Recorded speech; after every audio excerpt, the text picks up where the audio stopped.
it. Paimon never thought she'd see you two together. Nice to see you again, Traveler and Paimon. Oh, we're not interrupting anything, are we? Not at all. I wasn't in the middle of an interview or anything. I was just asking Miss Kuching about purchasing a kite. A kite? Are you buying some regional specialties to bring back to Fontaine? Well, yes. And... It seems you haven't heard yet. The theme of this year's Lantern Rite is kites.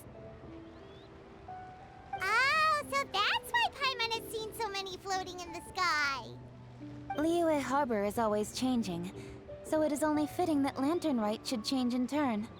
The Qixing believes it would benefit Liyue to build on our own cultural foundation by embracing the technologies of other nations.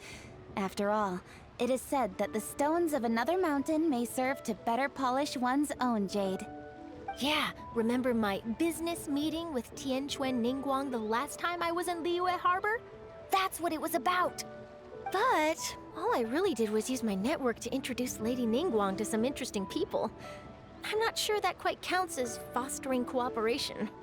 In the end, we decided to combine Liyue's traditional art of kite making with Fontaine's mechanical vertical lifting device. Mechanical lifting device? Sounds pretty impressive. But don't kites just use the wind to fly? Why would you need to add something mechanical? Well, you've actually just answered your own question, Paimon. How high and far a kite can fly depends as much on the weather conditions as on the skill of the person holding the string. But as soon as there's no wind, you can only flail about helplessly like a sweet flower medaka out of water. Experience doesn't matter at that point. Exactly. Liyue is now a nation ruled by humans, after all. It's about time we had the power to make a kite fly, don't you think? Plus, the easier we can make it to enjoy, the more people will want to participate. Right? I also thought it was a novel idea. Plus, it shouldn't cost much to do. With Miss Charlotte's help, everything has gone smoothly. Our new mechanical kites are already available to purchase from a stall in the harbor. We're having trouble keeping up with demand. We also gave quite a bit of thought to the price. We didn't want it to be too much more expensive than a traditional kite. Cool! Turns out you two and Ningguang like playing with toys just as much as Paimon! Toys? They're not exactly toys. You see, Miss Kuching? That does seem to be everyone's first reaction.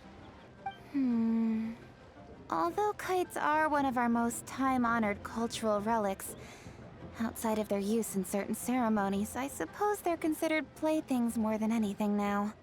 But to me, there's so much more than that. Think for a second about how remarkable it is that a flimsy paper kite attached to a string has the capacity to touch the sky. It is this slight piece of paper that also carries the weight of Liyue's cultural traditions. There's an old poem that goes, "O kite born of paper, flying true in sound, a lone traveler wanders, just waiting to be found."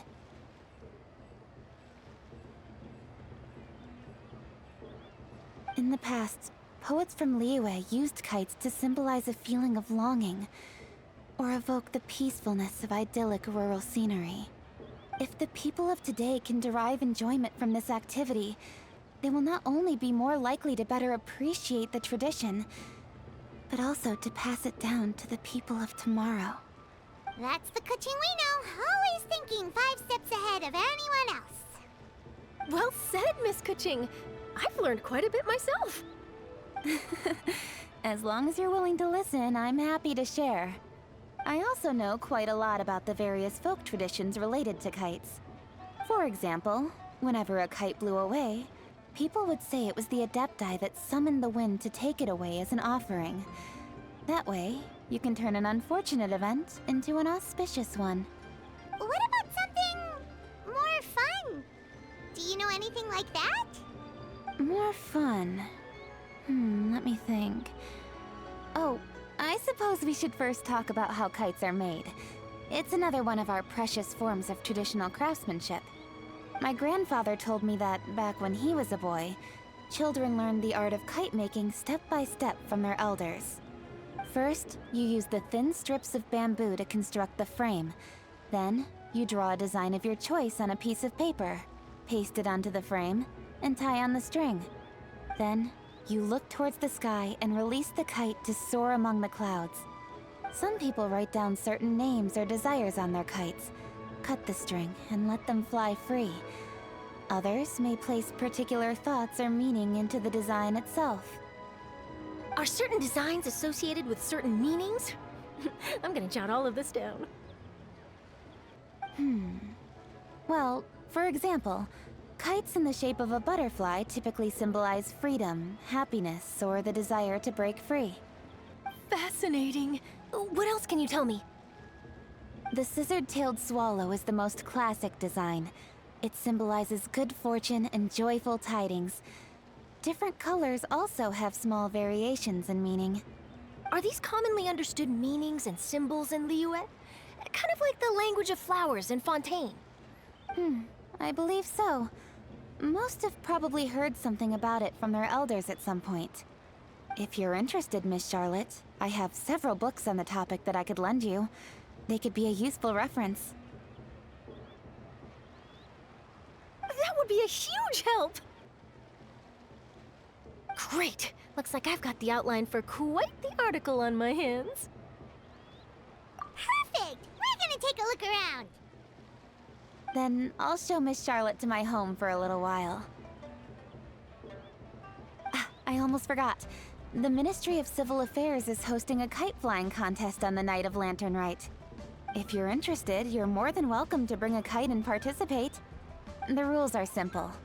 Whoever flies their kite the highest and furthest within the time limit will receive a special honor along with a secret prize. I've already prepared more than enough empty film for the event. I can see the spectacle already. Oh, Paimon was on board the moment you said secret prize. Then I'll look forward to seeing your performance. You bet! See you then!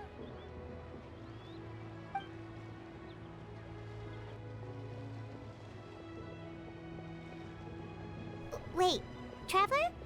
Take a peek to your right. Do you see those two people lurking over there?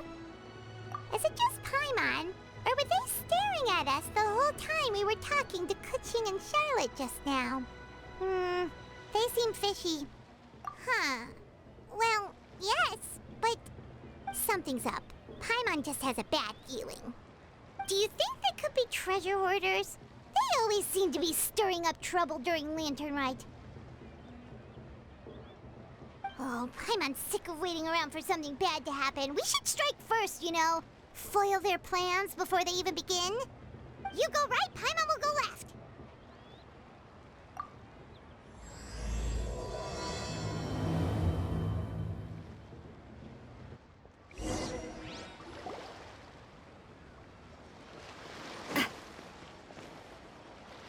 Oh. It is with such an air of urgency that you appear before us. Your comportment suggests you believe us to have committed some heinous crime. Perhaps you could enlighten us as to your intentions. Whoa, where did this fuddy-duddy come from? You should be the one doing the enlightening, buddy. Don't think we didn't notice you eavesdropping. One look and we could tell you were up to no good. Tell us everything, starting with your name.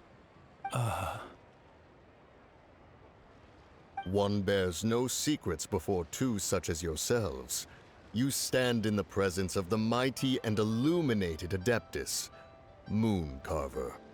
For the purpose of this foray into the mortal realm, however, you may address one as Hojong.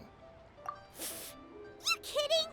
That deer's got his head stuck so far up in the clouds, there's no way he'd humble himself down here with the rest of us. You may want to hold your tongue, Paimon. Ha! Don't think that Paimon is gonna believe you just because you know her name. Let Paimon guess. You're supposed to be Mountain Shaper, right?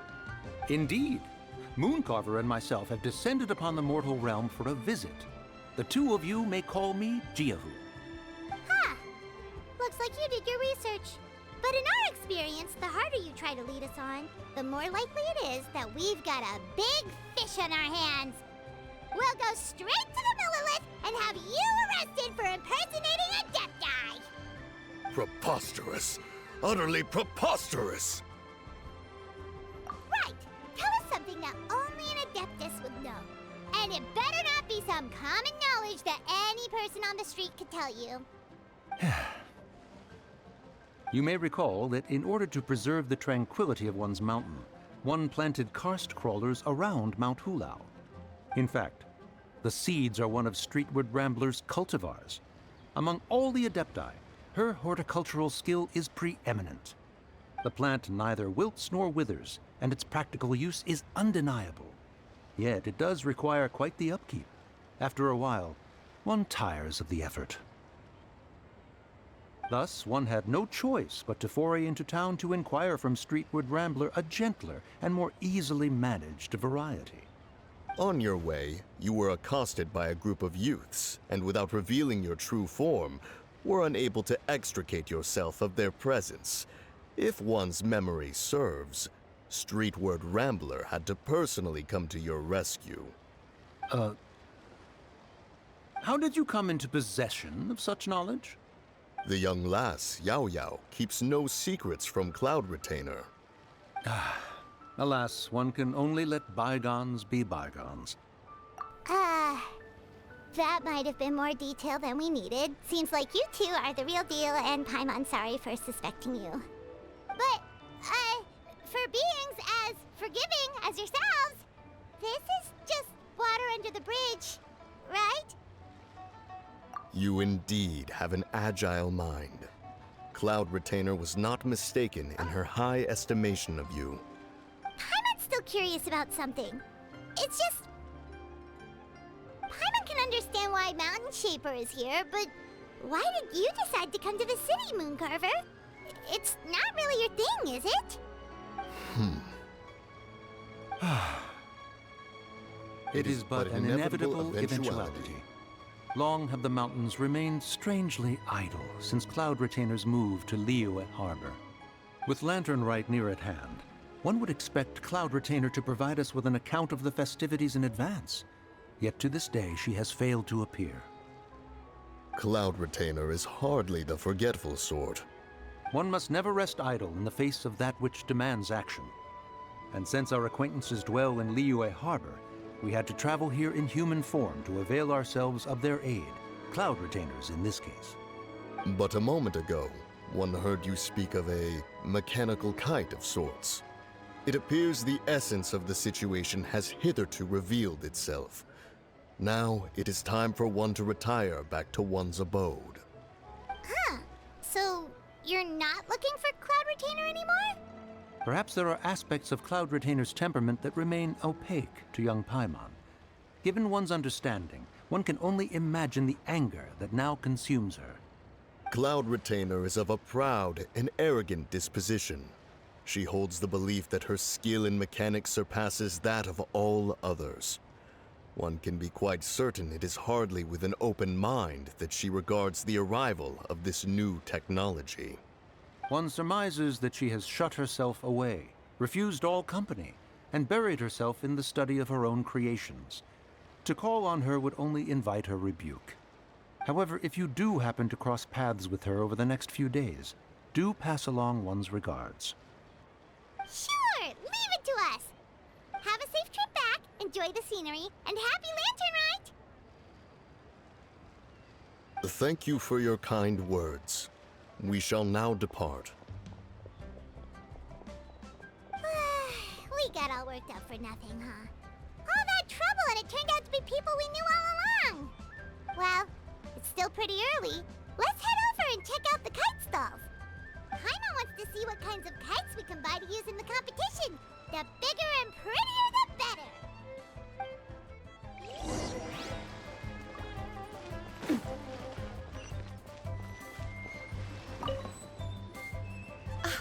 Welcome! Are the two of you looking to buy a kite? Would you like me to go over the different designs?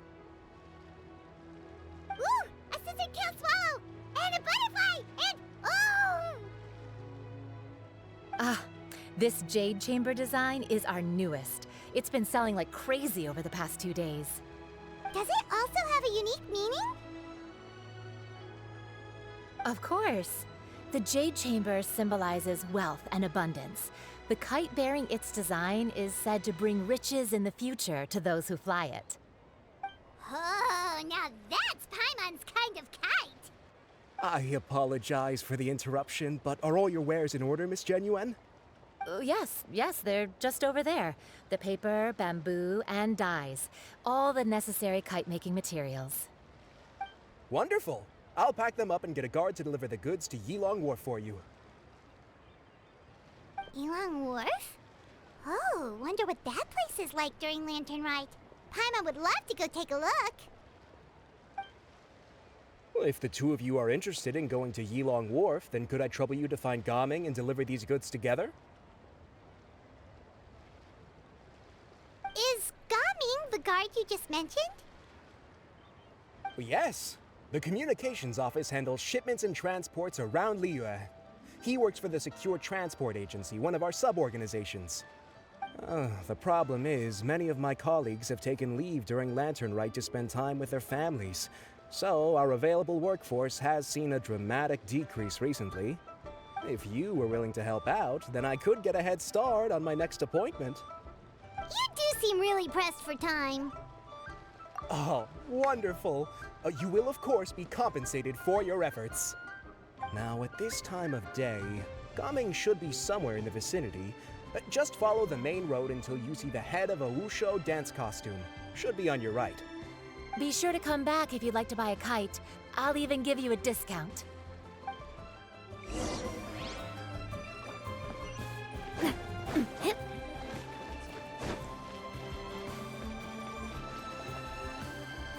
Wait, I thought we had an agreement.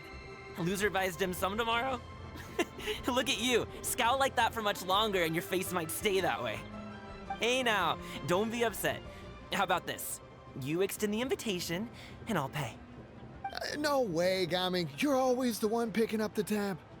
I'm not trying to be a sore loser. I just didn't expect you to come from behind to win like that. That was nothing. All in a day's work, friend. Perfect, Gaming is here.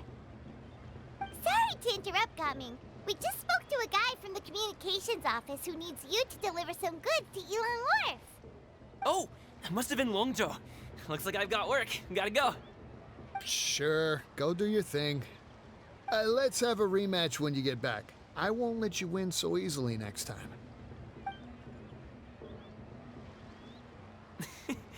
Alrighty, you can hand the goods over to me. Must have been heavy hauling them all this way. Let me take them off your hands. It wasn't that bad. It's just some kite-making materials. Plus, we didn't have to walk very far. Kite-making materials. I see. I'm glad it wasn't too much trouble, Paimon. Still, I owe you one. Ah, and you must be the traveler. It's nice to meet you. Thanks for your help. Huh? You know us? There probably aren't many in Liyue who don't. I've heard quite a bit about you two. You're quite well known around these parts. Oh, and please excuse Longzhou if he forgot to thank you. Take my thanks in his place. He's a good guy. He's just been super busy lately, running around from place to place. Don't be too hard on him, yeah? So, you here for Lantern Rite? Yep. It's always so lively this time of year. We were actually hoping we could tag along to Yilong Wharf and have a look around. Perfect! We'll go together then. I'm good with directions, so just follow me. Trust me, I know my way around. We can exchange stories, tell jokes, or just chat along the way. Oh, and there are a couple of good places to eat along our route. We can stop and grab a bite when it's time. The ingredients are fresh, the portions are generous, and the prices won't break the bank. You can order anything, and I promise, you won't be disappointed. Order anything? Hey, did you really have to call Paimon out like that in front of our new friend? Don't worry, I understand. I joke around like that with my friends, too. It just shows how close you are. Do you need to pack anything up before we hit the road? I can wait. Nope, our things are always packed and ready. We're We're pretty much travel experts at this point. Oh, that's right. Then let's get going. If we run into any trouble, you can count on me to protect you. I am a guard, after all.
My time with the Spina has taught me that...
Oh. Oh.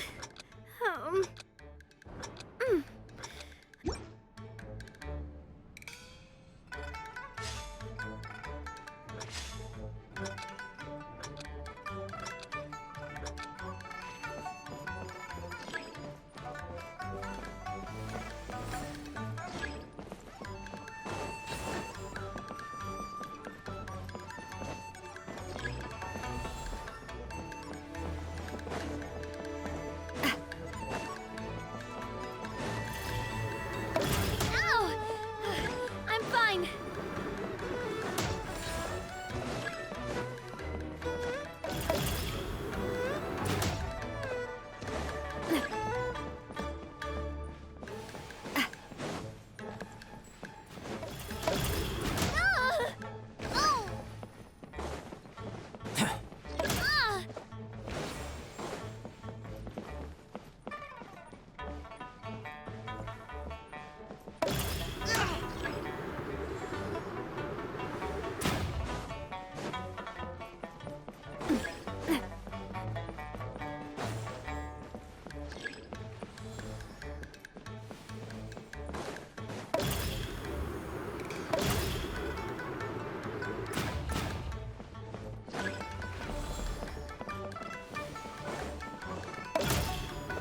Oh!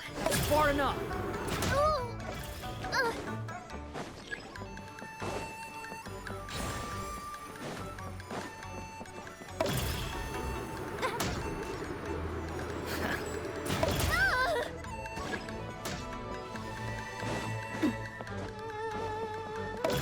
How amusing.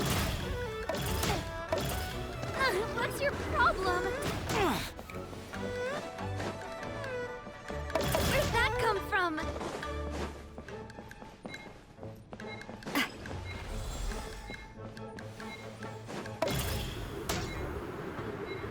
Ow!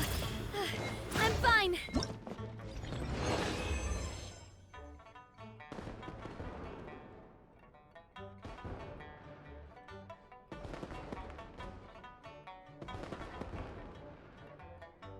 I do love Spina di Rosula's logo.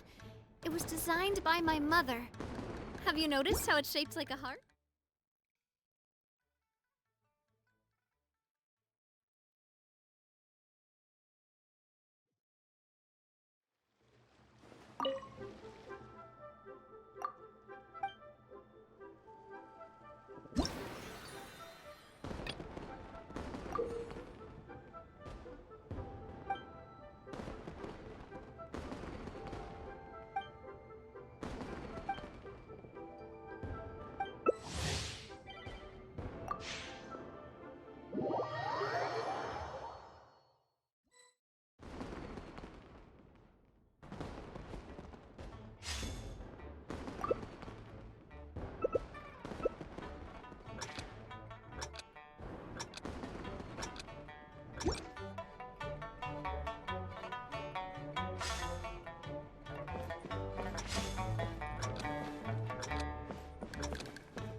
Justice is blindsided.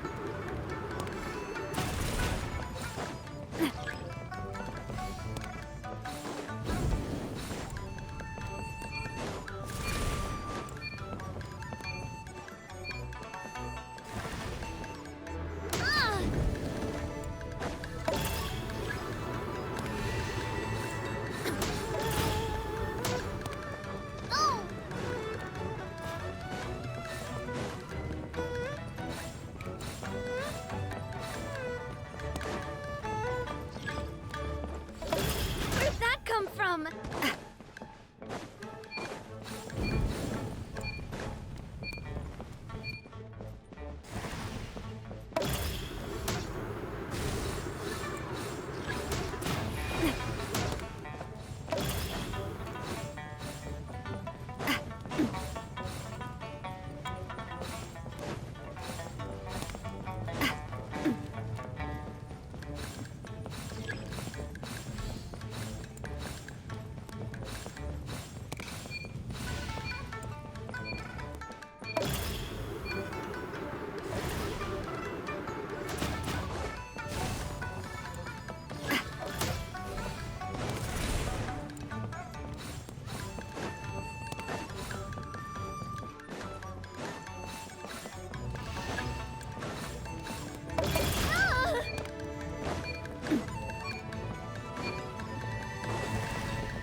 One step at a time. Hang in there.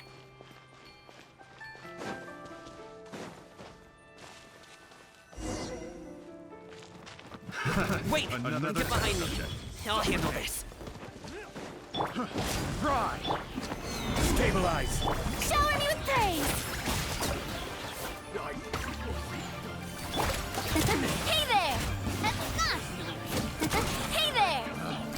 Hey there! Wrong test subject.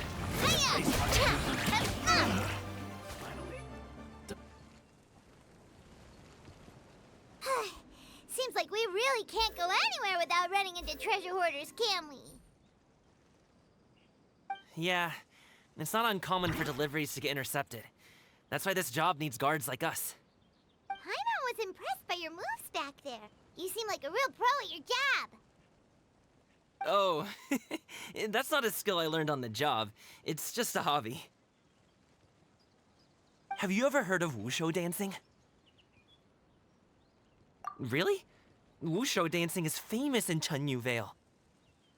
Performers might be invited to promote the opening of a business or to spread good fortune during a holiday season. But I must admit, it has nothing on the popularity of the Liyue Opera. I'm also well aware that people in Liyue Harbor aren't exactly jumping at the chance to watch wushu dancing. So, it's not something I do full-time. Huh? You have 2 jobs? How do you have the energy to do all that? It's not that tiring. You just have to take a rest. Ah, Paimon gets it, so you must sleep a lot then. Not really. Just yesterday, I stayed up all night playing cards. Oh. Let's go. The docks are just up ahead.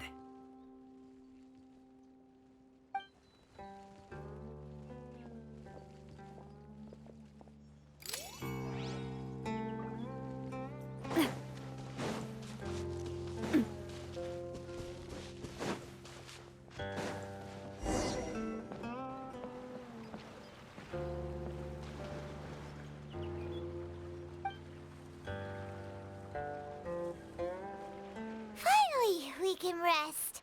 Ooh, Paimon's shoulders are so stiff. And her stomach so empty. Sorry. Did I push the pace a bit too much? I mean, you were the ones who said you were travel experts. Liu is just too hilly. Floating up and down so much. Where's Paimon out? Oh, Paimon was finally satisfied and now her poor stomach's empty again. Aw, would you like some winter melon cake? I have some on me that I bought from a store. Yes, Paimon will take all you got. You might want to pace yourself there, or you'll be too full to eat a proper meal later. Paimon never gets too full. Just like you apparently never get tired, no matter how far you walk or how many jobs you work. Ah, I see. Then here you go, Paimon. And for you, traveler. Enjoy. And here's some for you too, Uncle Bosu. Don't think I forgot about you, my friend. I'll just set it to the side here for you.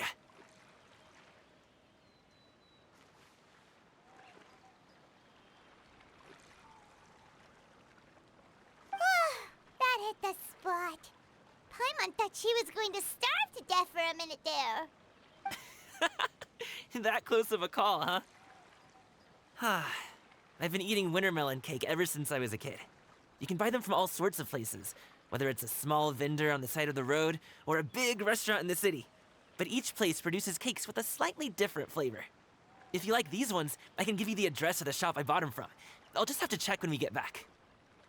Oh, all my jabbering must be making it difficult for you to enjoy the scenery in peace, huh? Don't be afraid to tell me to zip it for a little while, okay? Really, I won't be offended. It's okay. Paimon is kind of enjoying listening to your chitter-chatter. Aw, a fed Paimon is a happy Paimon, huh? Hey, Paimon can be in a good mood anytime she wants. Need some fresh bamboo for this.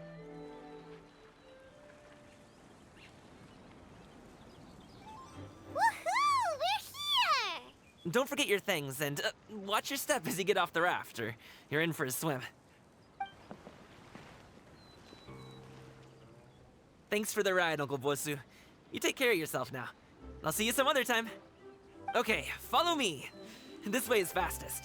We'll have to take the elevator up to the secure transport agency.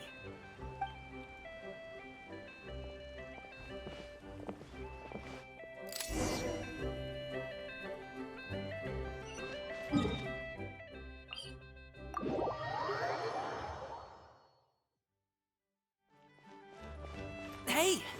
Slow down. I'm begging ya. What is it? No one's gonna try any funny business. Oh, well... how should I put it? Come on, spit it out! Do you see that group of people over there? Those are my relatives. Wow, you sure have a big family. Once they start buying things, they won't stop perusing till it gets dark. This is bad. They're your family, not your arch enemies. What's there to be afraid of? Unless... Oh, did you do something horrible to them? No, it's not that. I'm just not that good at dealing with my family. It would be best if we could steer clear of them. I'll explain more when we have the chance, but right now, we've got a job to do. The left side looks pretty packed. Let's go straight. Slow and steady wins the race.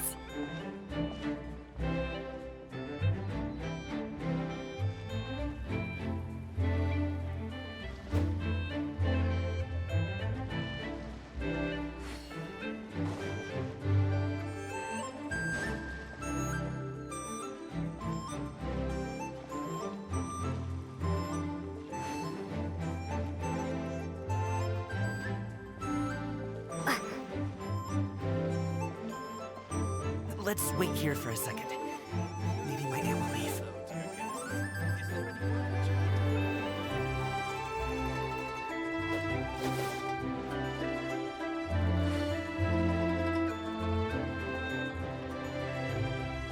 She's gone. Let's go.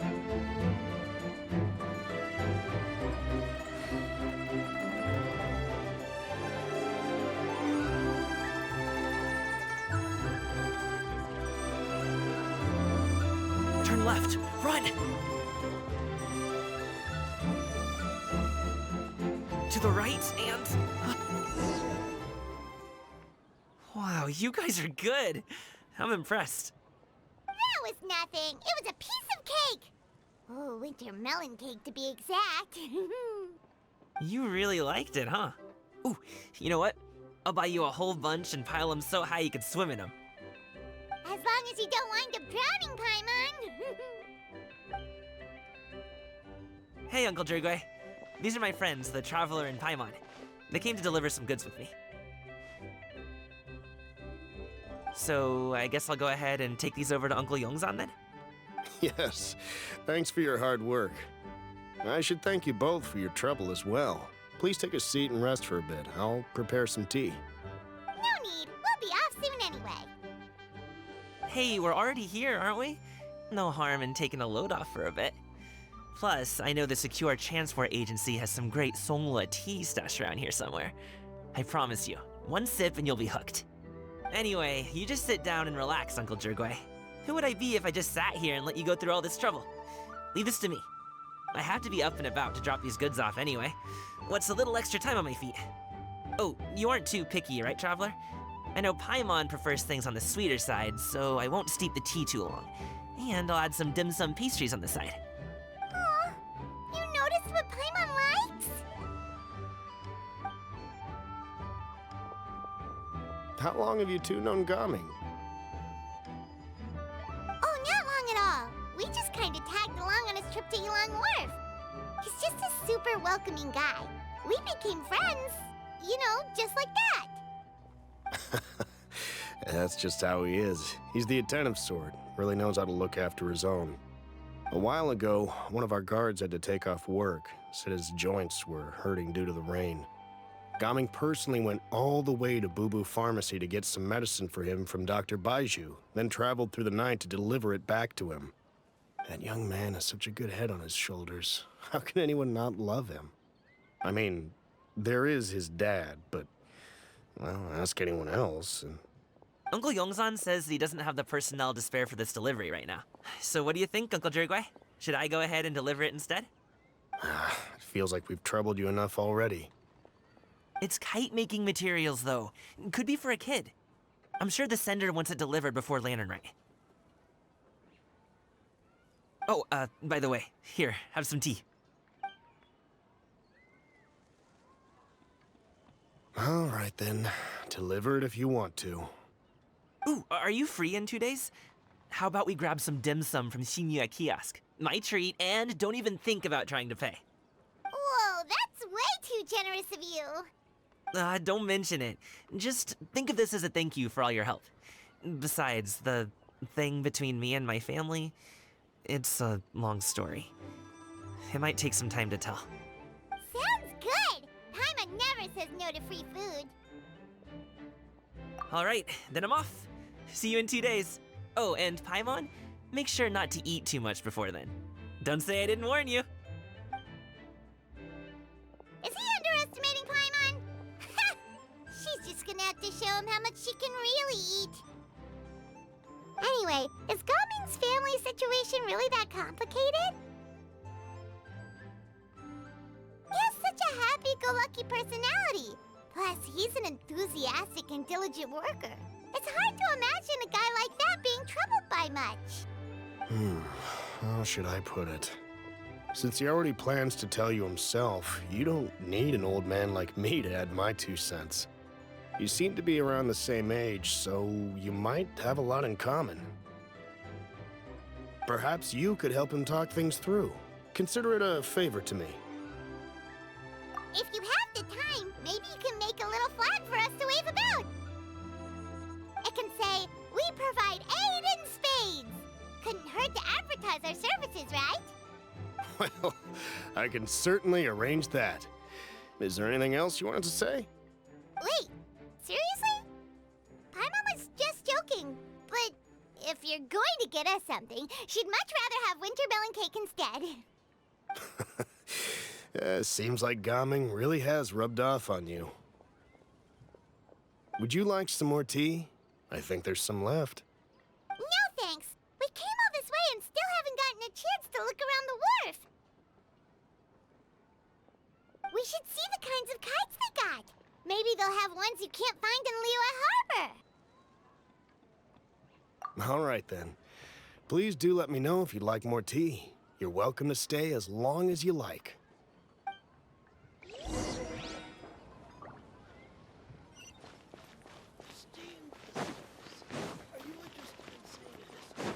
Only with solid practical training.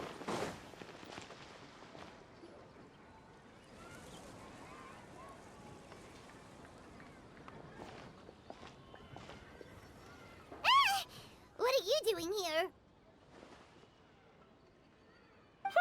The way you speak, one might have presumed you were displeased to be in one's presence. Take note, Paimon. You could learn a thing or two about how to respect your elders. Ugh, starting on the elder stuff already, huh?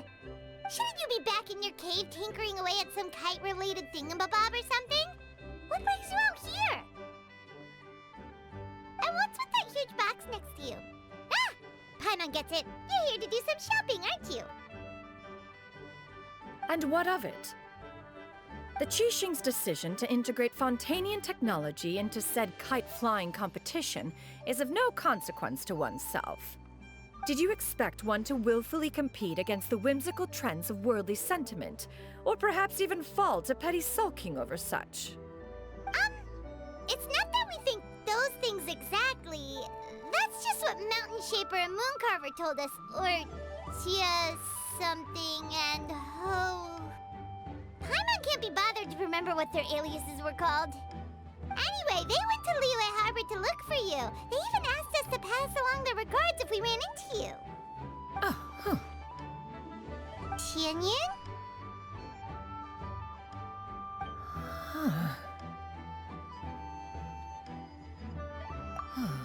appears time has quite flown since one's arrival in Liyue Harbor. How could one have forgotten about those two old fossils? One shall have to bring them back some divine herbs to atone for this slight. Nay, given that one has ventured all this way to Yilong Wharf, tea would be more advisable. A great thought has illuminated one's mind once again. One is reminded that certain purchases have yet to be made. Perhaps you two could wait here whilst one performs this task. It'll be but a moment. Huh? Wait, here? You really just gonna ditch us here to watch your stuff? Oh, that woman really just does whatever she wants. Hey, not you too, Traveler! Oh, all this Paimon ditching is super not appreciated. Just come back soon, okay? Paimon doesn't want anyone to try and steal his stuff. Welcome. Please have a look around. We only sell teas of the finest quality, sourced directly from Chaoying Village. Might I recommend the Sunglo variety? It's one of our specialties. Now, that sounds promising. One will bring some back for those old fossils, and all will be well. 2 boxes will do. Wonderful. By the way, we're actually running a special Lantern Rite promotion. Buy 3 boxes, get 10% off. 4 boxes will net you 20% off. 20% off 4 boxes. This merchant strikes a fair bargain. One might as well give some to Morax and Ping, too. Then 4 shall suffice. I see. Are you intending to give these as gifts? If so, perhaps I can interest you in these exquisite gift sets. Buy 10, get half off. Look at the magnificent design, and the red ribbon gives quite the festive flair, don't you think? Such a gift would be sure to impress any lucky friend or family member. 10 boxes. Seems rather excessive. But if one factors in the Conqueror of Demons and one's disciples... 10, a nice round number, don't you think? Of course you do. I'll even shave a little extra off the price for you. That is agreeable. One will... I will have these boxed up then. Of course, right away. I see you have quite the eye for fine items, mademoiselle. Perhaps some of my wares might also be of interest to you. I'm a toy merchant from Fontaine. You'll get nothing but the finest and most intricate clockwork toys Mora can buy here, each one sure to be a source of endless amusement.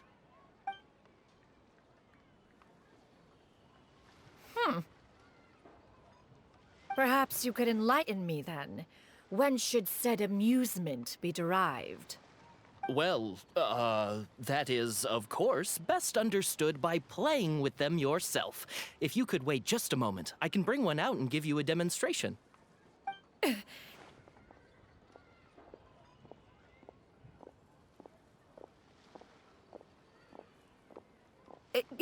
There is no need for that. Mademoiselle. Give me your newest and finest model, and be sure to package it securely. Ah, of course. Here you go. The instruction manual is... I can do without, thank you. Many watchful eyes surround this place. If one were to be spotted purchasing a mechanical toy such as this, a child's plaything no less, it would only invite scandal. There is no harm in bringing it back to study in secret.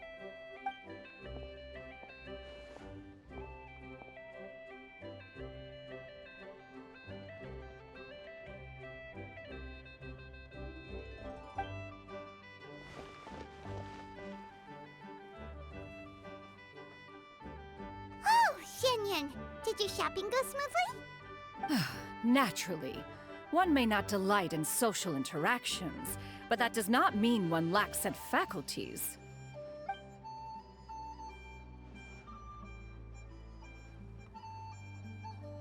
And you two? Are you not here to purchase things? We just haven't had time yet. It doesn't look like there are any kite stalls around Yilong Wharf, but it does look like there are lots of goods from Fontaine. You are also planning to participate in the kite flying competition, then? One means to say, you along with all the other youths. One has been entreated to share one's kite-making expertise, and indeed, there was little one could do about such persistent supplication. One moment energetic and earnest, and dejected the next.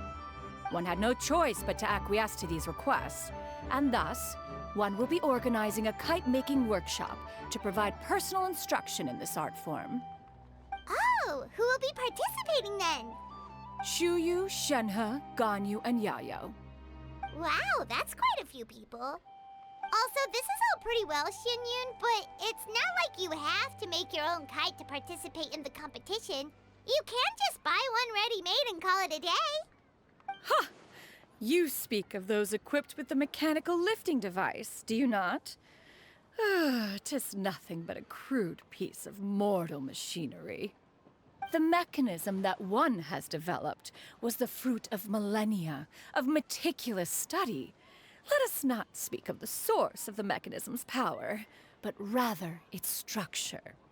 It is composed of materials as light as bamboo and as strong as iron.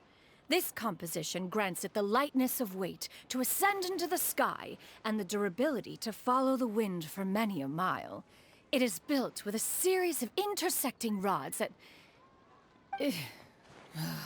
Never mind. It is unlikely the two of you will understand, even should one expend the effort to explain.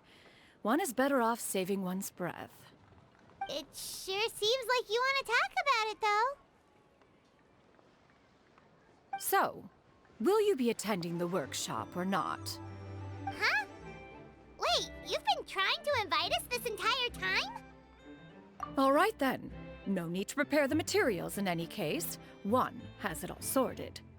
Arrive at Mount Outsong in 2 days. I shall be expecting you around midday.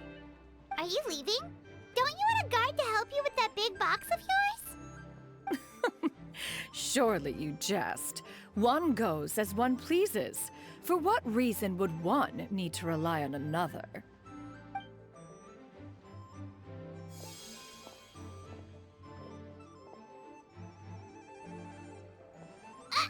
It can float?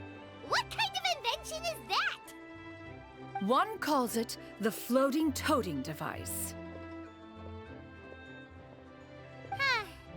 She seems pretty proud of that one. Look at her walk down the street. She seems so confident, but everyone around her is looking at her all funny. Paimon wonders... never mind. But anyway, that box of hers seems to be full of those mechanical lifty thingamabobs. Not that Paimon was peeking or anything. She just, got a bit unsteady for a second and accidentally brushed the embroidery on top. And wouldn't you know it, all the stuff inside almost came bursting out. Paimon even went out of her way to keep it all together.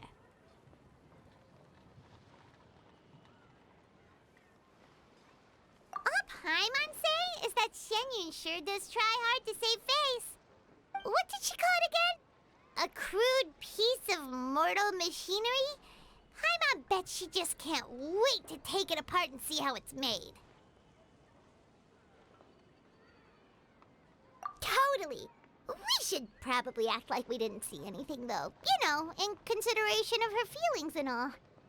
After all, that is the propriety with which one should comport oneself. When it comes to an elder, right?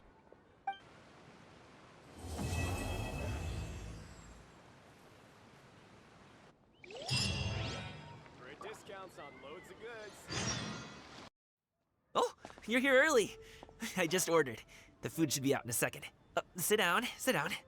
Let's all take a seat. Here, hand me your cups. Oh, thank you. Wait, you weren't supposed to drink that, Paimon. That was for you to rinse your utensils. That's a thing?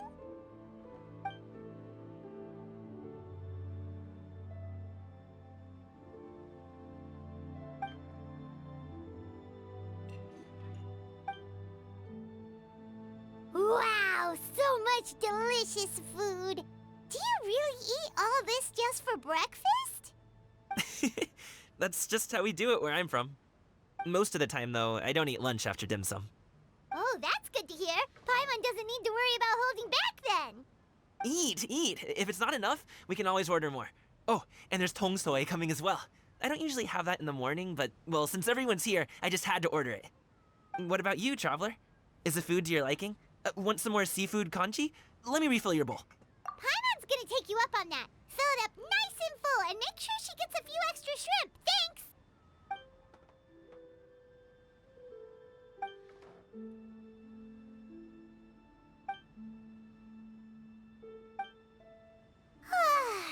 So full. That meal was so satisfying, it even gave Paimon some extra brain juice. Oh, listen. Paimon's figured it out. Let's think about this for a second, Gaming.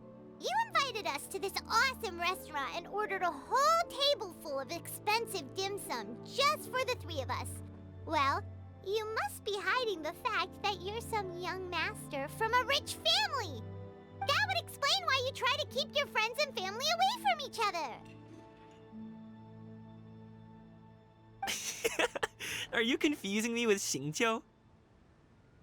Huh? You know Xingqiu? You sure know a lot of people. Well, when you're on the road as much as I am, you hear all sorts of rumors. Sometimes they're true, sometimes they're not. What it comes down to is being able to tell the difference. More often than not, that means knocking on some doors to find out for yourself. Oh, you truly are a man of many talents, young Master Gaming. Okay, enough with the teasing. Sorry to burst your bubble, Paimon, but you're wrong about my family situation. What? Oh, Paimon thought she was onto something there. My dad is just an ordinary tea merchant. Small-scale stuff, you know? It wouldn't even make sense to mention his business in the same breath as the Feiyun Commerce Guild. My dad... he always wanted me to inherit the family business, to be a merchant like him. But that's just not who I am. It's not who I ever wanted to be.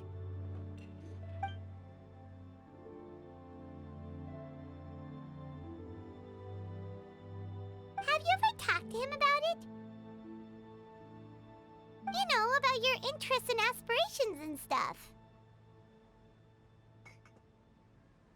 Of course I have. I told him I wanted to be a wushu dancer. That I wanted all of Tevat to see what I could do. According to my dad, though, that wasn't a real job. Just a child's pipe dream. Oh, that's terrible. I'm sure he thought I would come around eventually, but wushu dancing has always been the only thing I wanted to do. One day, he tried to get me to visit some other tea merchants to start building the right relationships, but I refused to go. We got into a huge fight. We were this close to throwing hands. In the end, I was so angry that I ran away from home. I haven't been back since. Don't get on my case just yet, okay? It's not like I think I'm completely without fault. No, I know that it wasn't the right way to go about things. But my dad's stubborn. No matter how hard I tried to convince him, it just went in one ear and out the other. There was no changing his mind.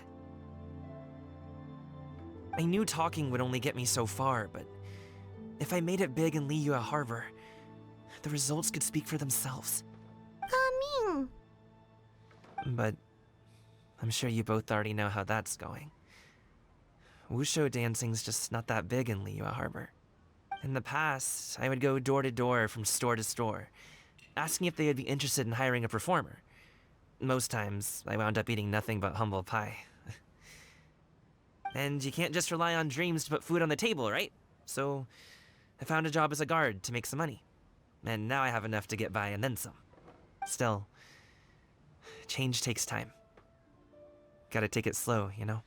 Paimon understands. Okay, enough of all that serious talk. Our tea's getting cold. Ooh, let's do something fun this afternoon. What do you say, huh? I'll organize. Actually, we kinda already have plans this afternoon. Wait till Xianyun that we would go to her kite-making workshop. Oh? Are you interested in kite-making, Gaming? Oh, no. It's just that I happen to know Auntie Xianyun. That title certainly humanizes her a bit. Oh, I know that she's an Adeptus. I met her during a delivery once. But hasn't she been in the city lately? She's even tried, with some limited success, to change her terms of self-address or something like that. She came to see me a few days ago to ask about luminescent dyes. Oh, wait a second. She doesn't plan on putting those on a kite, does she? Is that not something you can do? It's one thing to use it on cloth, but applying it to paper is another matter entirely. Why couldn't she tell me what she wanted them for? Yeah, she does seem to have trouble with that sometimes. It would be such a shame if everyone worked so hard on their kites only for them to get ruined in the end. Okay, I'll go with you. If Auntie Xianyun wants to use those dyes on a kite, the formula will need to be changed. Great! The more the merrier!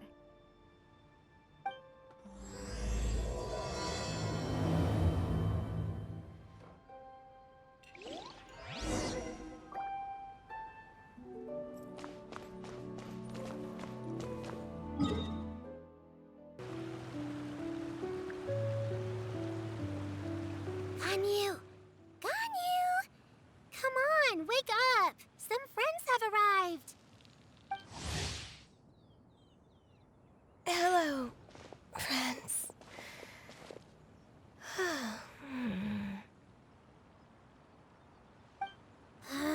Ganyu! Oh, I have some mint oil. Perhaps we should try that. A guest at Wanmin Restaurant recommended it to me. I've tried it. Its stimulative effects are much stronger than what can be achieved from chewing on mint leaves alone.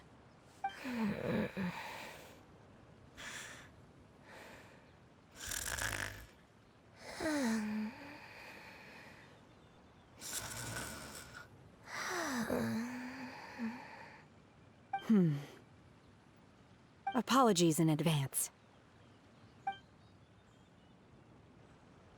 Wait! Shenhe? Not there!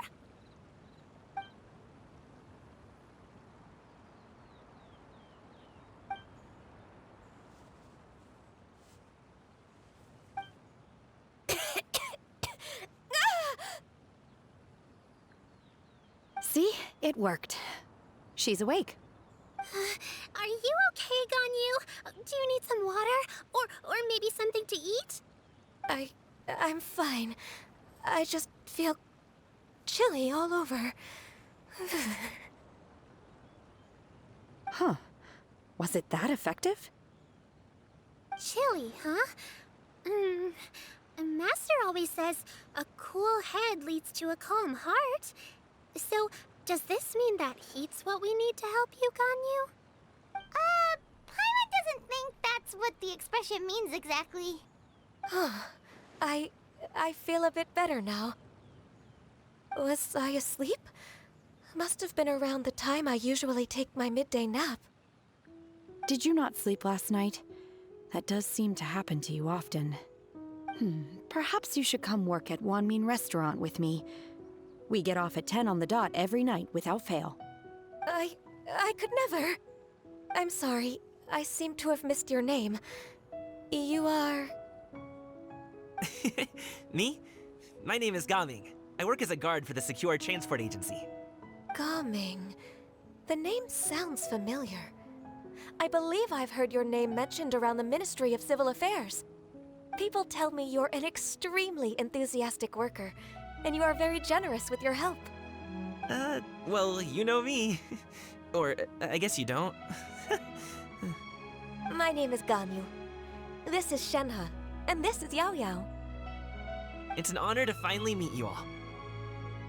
Oh, you must be here for Auntie Xianyun's kite-making workshop, right? Yes. I have neither made nor flown a kite before. As long as Master is willing to teach, I am willing to learn. Me too! I want to participate in the kite flying competition with my best friend! Plus, it's more meaningful if you make the kite yourself, right? Your best friend didn't come with you? Well, Chi-Chi's been super busy helping Dr. Baiju lately. I'll meet up with her later and give her a huge surprise. Oh, I also brought bandages and ointment with me today. It's easy to cut yourself when working with bamboo, so I thought I should come prepared. Wow, you're really thoughtful. As for myself, I'm afraid I lack some of my companion's enthusiasm. I was originally planning to buy a ready-made kite and just enjoy the festive city atmosphere with everyone. But Cloud Retainer is always going out of her way to look after her juniors, wanting us to have the best there is. She always puts us before herself. Huh. It was so thoughtful of her to arrange this workshop, so I simply couldn't let such consideration go to waste. My motivation for being here might be a little different, yes, but I'm ready to put in just as much effort as everyone else. Well, we're all here, but where the heck is Shen Yun? Shouldn't she be here by now? Who is it that speaks of oneself in such an ill-tempered tone? Oh, come on! You clearly heard Paimon! Master stopped to buy grilled tigerfish to share with everyone. Come get it while it's still warm. Oh, Paimon, sorry, Miss Illuminated Bird! Paimon always knew you were the smartest, coolest, and prettiest Adeptus. Someone as wonderful as you is sure to have brought enough for Paimon as well, right?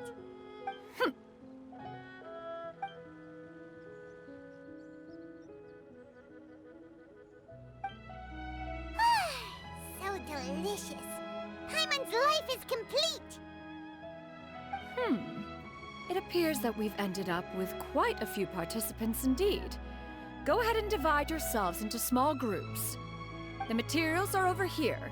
The regular dyes and luminescent ones have been clearly marked. Use them as you see fit.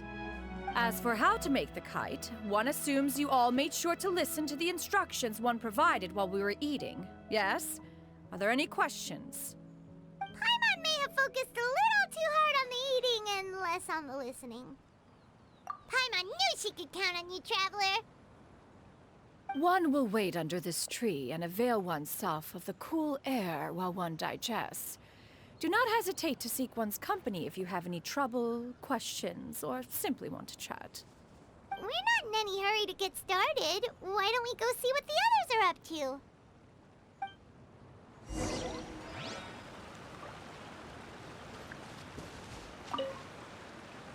Hey, Gaming!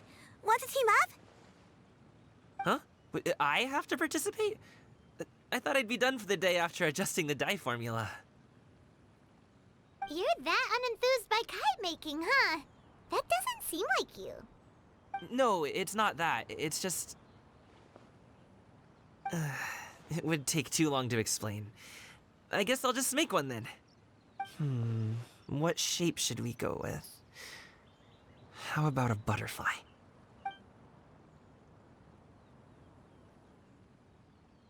What do you think, Shuyu? Is there a particular design you want?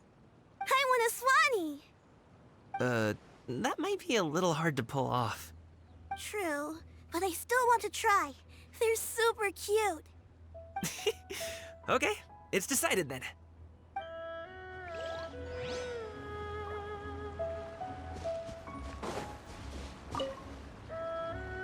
Auntie Cloud Retainer, look! Am I doing it right? Very good. Your frame is nice and sturdy. This design, is it a finch? Yep. One is looking forward to seeing your finished product. What color are you going to make it, Yao Yao? I haven't decided yet. If I make it blue, it'll be more like my friends. But if I make it gold, it'll be more like me. If you are asking for one's own opinion, one would advise choosing gold. When giving a gift, the key consideration is the recipient's feelings, is it not? One imagines your friend would much prefer a kite that reminds them of you. Oh, hey, I never told you the kite was for Chi-Chi. How did you know? With age comes wisdom, child. One simply has a way of knowing things. Oh, cool! Thanks, Auntie Cloud Retainer. I'm gonna start painting it gold right now. Good. One will watch. You two seem strangely unoccupied. One was under the impression that one was supposed to be doing the relaxing. Is your kite finished? We actually haven't started yet, but we're going to start, right now.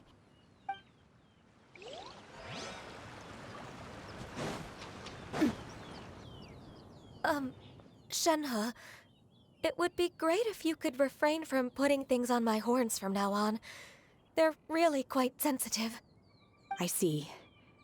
My apologies. I shall remember that in the future.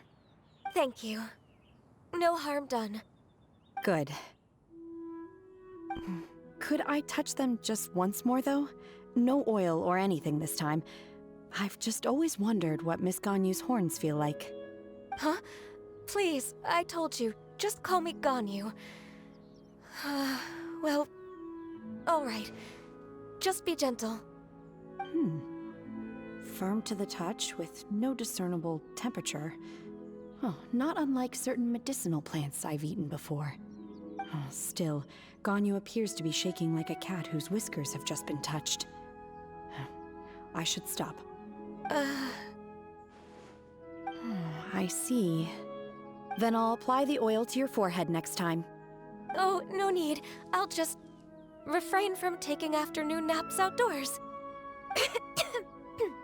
Anyway, we should probably get started on our kite. It won't be long before Cloud Retainer comes to check on our progress. Perhaps we should just choose the most traditional style. Okay. Well, they seem to be getting along swimmingly. Let's not disturb them. We should get started on our kite now. Let's go. First, we have to decide on the shape. Hey, what are you laughing at? Oh, that's not a completely crazy idea. If nothing else, a Paimon-shaped kite could at least make sure you never get lost on your travels and always find the tastiest food and funnest things to do wherever you go. Maybe we're not exercising enough artistic license. Ooh, we should exaggerate this a bit. How about this?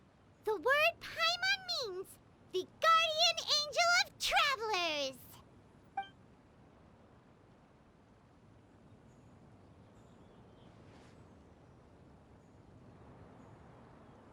Now, what expression should we give her, since the kite is going to be flying super high in the sky?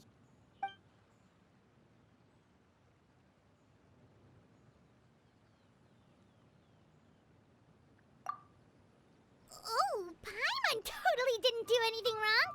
And even if she did, she doesn't deserve to get shot up into the sky for it. Something like this, then. Since the kite is going to be It's too high! Someone save Paimon! She's about to faint! Like that? Now that we've decided, let's make it happen!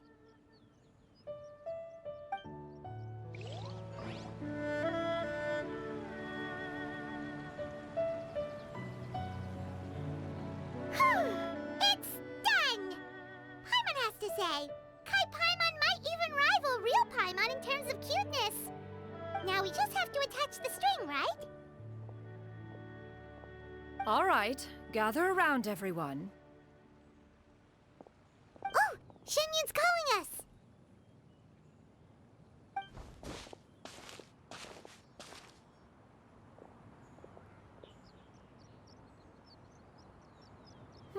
Let one take a look.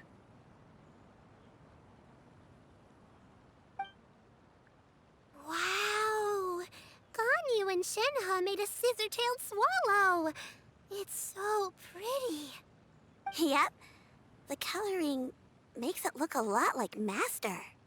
If the tail wasn't split in two like that, it might even be a spitting image. If you look closely, there are a few spots where the colors go outside the lines. Did you doze off while painting it, Ganyu? I did the painting. I stared at the paper for quite some time, but I simply could not recall the coloring of any bird. Except Master. Or should I say that I'm too familiar with her crane form? Even when she stands before us in human form, all I can see is blue and white. Oh, well, now that you mention it, Paimon can see it too. Exactly. So I simply closed my eyes and painted from memory. No way. You can paint with your eyes closed? Wow, the disciples of Adepti really are something. You are most filial, Shenhe. One is flattered by the likeness. The Swanee that Gaming and Shuyu made looks very majestic. I'm sure it'll look even more impressive as it soars through the sky. The eyes and ears glow in the dark, so you're sure to see it at night. Your golden finch is cute too, Yao Yao. It's all thanks to Auntie Cloud Retainer's guidance. What about your kite, Traveler? Ta-da! Here it is! That's hilarious. Why does Paimon feel like you're laughing at her and not with her? I'm just admiring the expression you chose. Whether the kite soars high in the air or comes crashing straight to the ground, it's still fitting.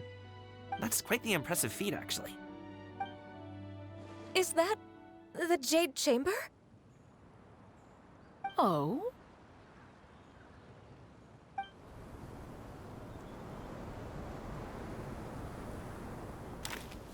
Who dares attempt such a flagrant display of impropriety by releasing a kite into one's territory without one's permission? Oh, and to do so by making use of this crude piece of mortal machinery. One simply must know who it is that possesses such impertinence. Continue attaching the strings, everyone. One will be but a moment.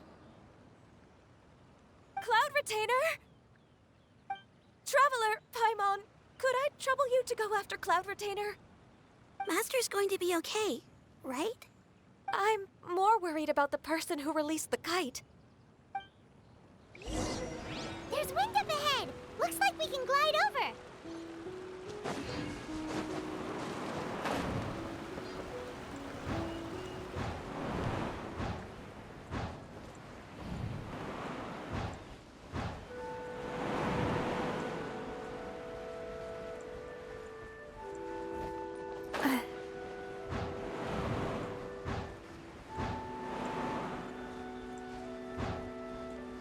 It's right there!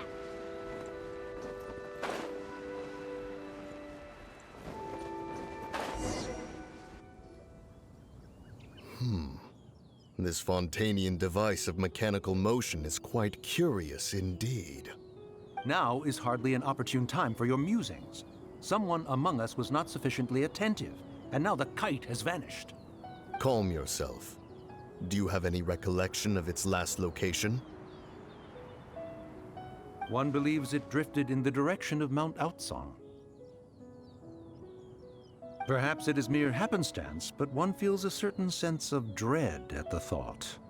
Your concern is misplaced, surely. Cloud Retainer is either in the city looking after her disciples, or secluded in her abode attending to her research. She will not notice that kite. On the subject of said kite, however, one simply must remark on the genius of its windless lift technology. One cannot help but surmise that its ingenuity rivals that of Cloud Retainer's creations. Still thy tongue. If Cloud Retainer were to hear you profess such a thing, we can both say farewell to any further use of the Supreme Cuisine Machine. One presumes that this kite belongs to you. Huh? Regard the situation with which we are now confronted. This is all your fault. One's fault? One seems to recall that releasing the kite was no solitary endeavor. Say something, Mountain Shaper. Surely you can think of something to appease her. Further explanation shall only fan the flames of her wrath. It would be better to stay silent and retire at the earliest opportunity. We can hardly avoid her forever. That may suffice during Lantern Rite. But what about the Moon Chase Festival? Sooner or later, she will discover our true identity. Hello? Go retrieve the kite. Absolutely not. You retrieve it. That is not our kite. Oh, so an adeptus such as oneself is mistaken then? Ah, you're an Adeptus? Please forgive us for any impropriety. I truly possess no inkling of who could have released a kite into your esteemed domain. Pray, who could be responsible for such wanton behavior?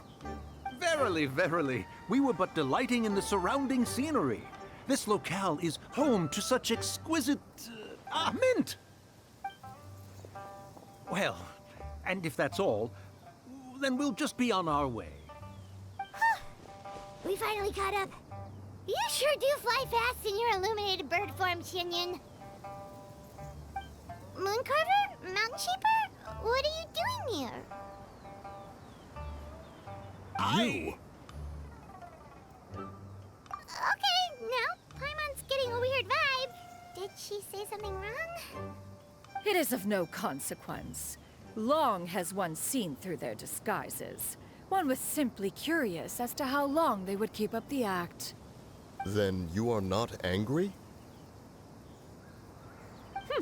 How could one feel anger at the sight of two old friends enjoying themselves? One is also well aware of how enticing these city novelties can be. We were simply consumed by a fit of festive spirit. Seldom do we get the opportunity to partake in the delights of the times.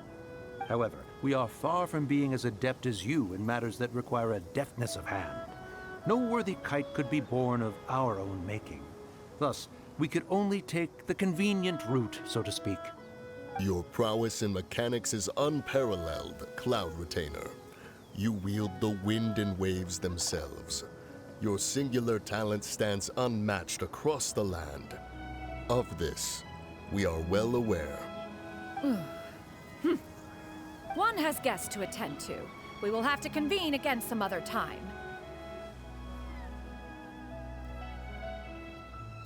Traveler, Paimon, do try to keep up. We're leaving already? All this flying from place to place is wearing Paimon out.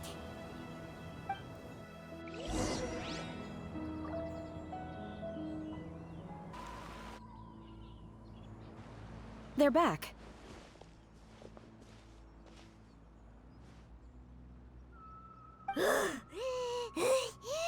Paimon's pooped. Hi. Why are there only two of you left? After you left, Yao Yao and Shu Yu tired themselves out playing with their kites. Gao Ming offered to escort them home. Before he left, he said something that I don't quite understand. Oh? What did he say? He said, a kite is always tied down no matter how far it flies or how high it soars. Its tether prevents it from ever truly flying free. He looked quite dejected as he said this. Now that you mention it, Gao Ming did seem to have a rather strange attitude towards kites. A reflection of himself. If I were a kite, I would cherish that tether as a symbol of kinship and the bonds that tie us and... Shenhe? It may be an exceedingly slim and distant connection, but lose it, and you lose that which links you to home. If Gao Ming truly sees a kite as a reflection of himself, then I fear I understand his words even less. Well, people often have different points of view depending on their mindset and experiences, right? It's actually quite normal. Just like some people can eat spicy food, But others won't go anywhere near it? Exactly. That's why tolerance and understanding are as important as they are. Tolerance and understanding?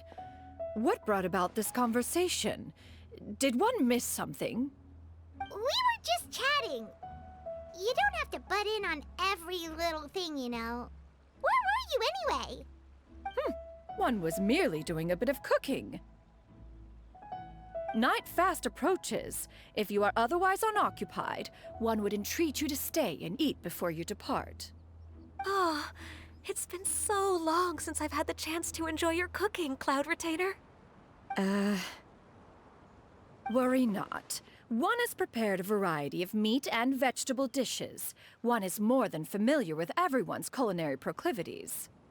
Shenhe, Ganyu, come with me. Whoa, what's with all the secrecy? You're not trying to play favorites, are you?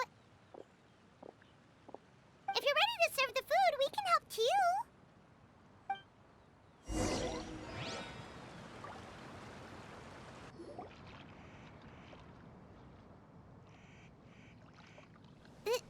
This is...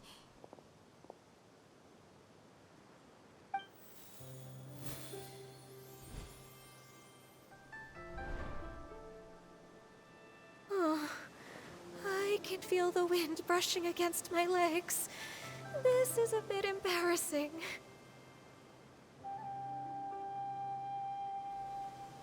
Is the headpiece secure? I should have asked Cloud Retainer to check before I stepped outside.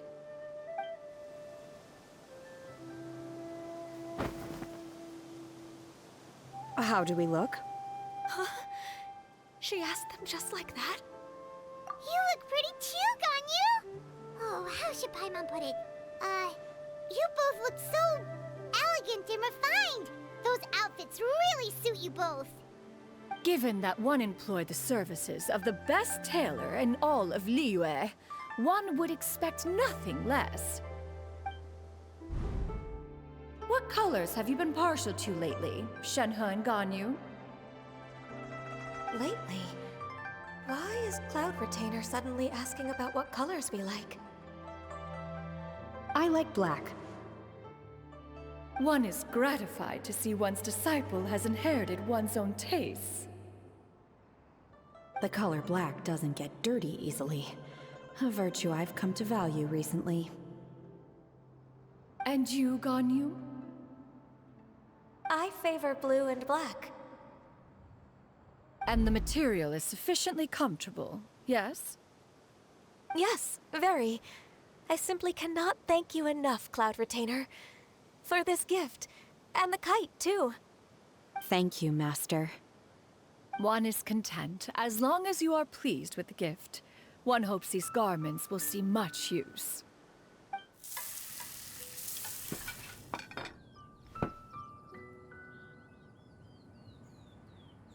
Seems like your supreme cuisine machine is just getting better and better, Xinyun! This golden crab's particularly good. The shell's deliciously crunchy, and the meat inside is so succulent and sweet! Paimon can't stop eating. It's a good thing Gaming isn't here, or Paimon would have to duel him for the food. You know, with chopsticks. He traveled all this way on account of the kite-making workshop, and he spent the whole afternoon looking after Shuyu. One was hoping to treat him to a meal. Oh well. One will just have to extend one's thanks in person. It's rare for someone to make such a good impression on you, Cloud Retainer. One has high standards. He appears to be a young man of much merit, and one is not the type who would see such potential squandered. It appears that he wishes to break free from the kite string that tethers him. Kite string? Huh, what strange metaphors you speak in, Shenhe. Ever since you returned from one mean restaurant, your turns of phrase render one at quite the loss. Where do we even begin? Oh, do you know about the conflict between Gaming and his dad, Xinyun? One has only heard that the two are not on good terms. He ran away from home and hasn't been back since. Oh? Ran away, you say? Oh. One believes we would all benefit from a more thorough retelling. Start from the beginning. Oh, okay. Paimon just hopes he won't mind. What? This shall not do. Lantern Rite fast approaches. We must make haste. As one was contacting various tailors around Liyue, one could not help but be reminded of Minogius. He possessed a singular talent for clothing design. He had an exquisite eye, not just for fabric selection and color pairing, but also for what accessories could best accentuate a garment's overall styling. At a gathering of Adepti, Bonanus once complained in secret to some of the ladies in attendance that the skirt Minogius made for her was too long and impractical, lamenting that it would only hinder her in battle. However, when one asked Minogius his opinion, he remarked that the train of the skirt would serve to enhance her adeptal countenance by exemplifying a certain elegance.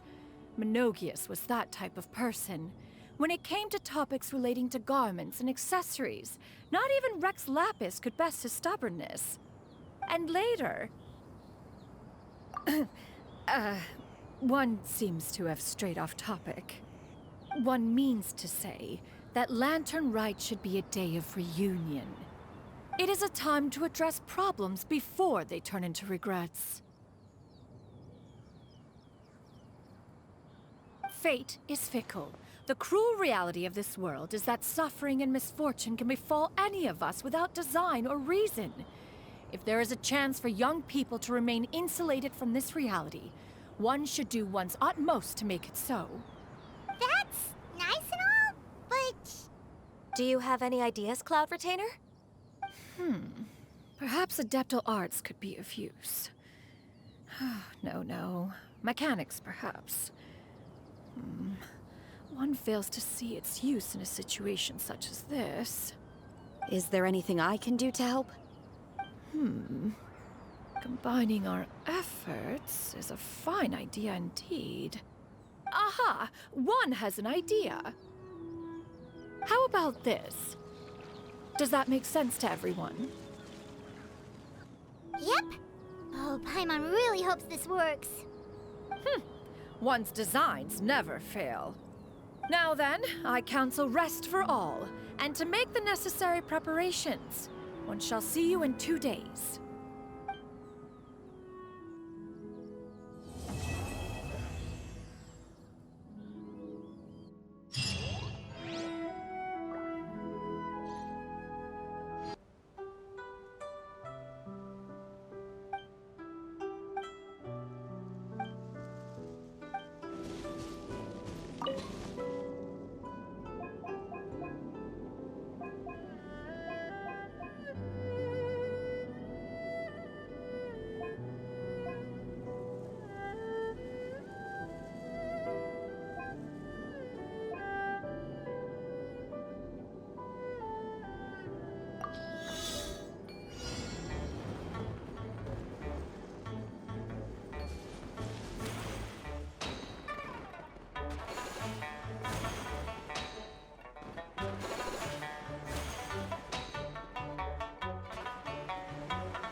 Harrieses, you've certainly gotten an early start this morning.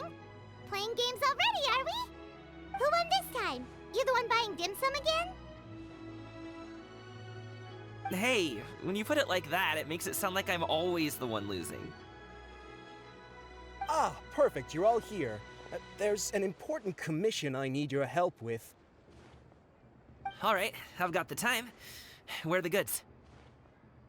Well, it's not just goods this time. I need you to escort a tea merchant and their wares from Chaoying Village to Liyue Harbor. A very important client has requested to meet with him. Sure. What's this merchant's address? Well, here. If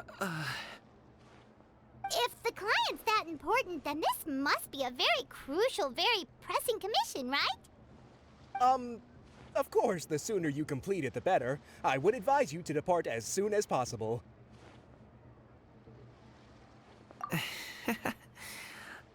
All right, don't work too hard now, Longzhou.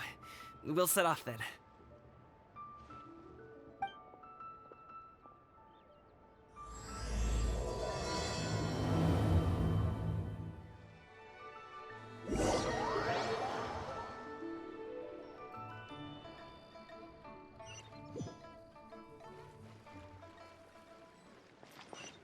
You're a bit quiet today, Gaming.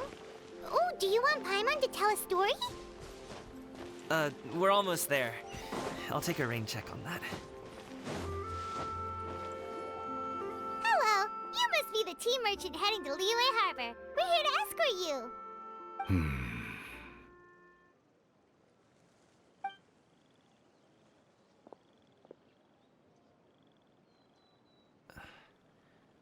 Dad?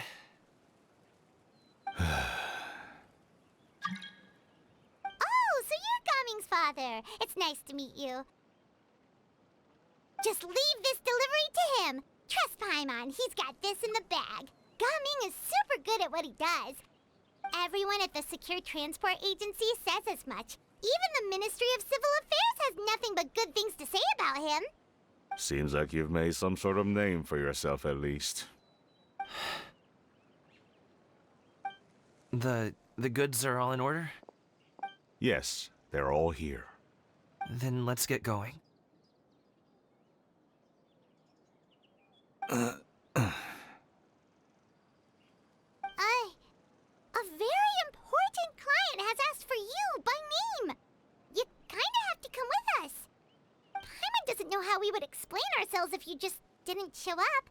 Plus, you'd be missing out on a huge money-making opportunity. I see. I suppose I will have to trouble you all to escort me, then. Let's go.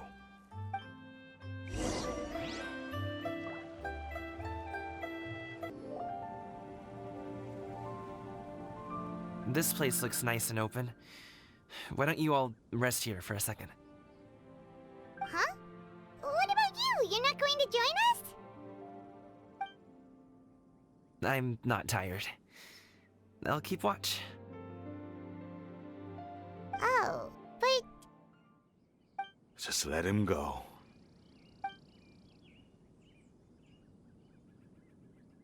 Okay, we'll just share amongst ourselves then. Did you know, Uncle Ip, that the flavor of these cakes changes depending on... Halt! Who goes there? It appears that one's movements were overly conspicuous. Enough of your musings. Focus. Focus on the matter at hand. Present your exquisite ornaments at once. Indeed. Bring them forth readily and without protest. Ah! What do we do? It seems as if these two are acting alone. It won't be difficult to subdue them, but they might have something else waiting in store for Dad. The best way to keep him safe is... Leave this to me. I'll handle them. Traveler, Paimon, take my dad and the goods away from here. No, Gaming. It's too dangerous. This is what I do.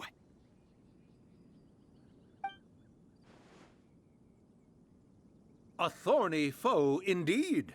Let us depart. and seek a target softer in blows and disposition. Don't think I'm gonna let you off so easily. Away! Let us away! Coming! Don't worry, he's a great fighter. Paimon's even seen him take down a dozen or so treasure hoarders all by himself. But coming, If he had just stayed by my side and learned the family trade, he wouldn't have to put himself in such dangerous situations. We just have to trust him. Let's go on ahead. We'd best get away from here, in case there are other bandits in the area waiting in ambush. All is going to plan.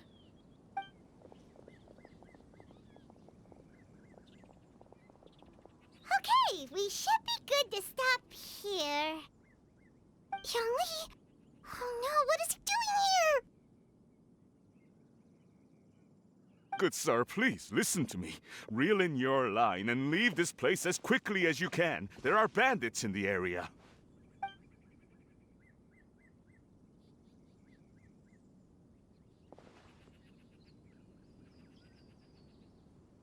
Bandits? Acting in broad daylight?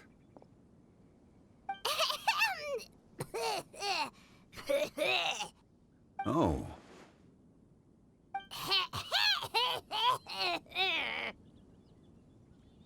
Ah, I see. It appears many people are catching a chill as of late. If your throat is bothering you, Paimon, perhaps some tea and rest are in order.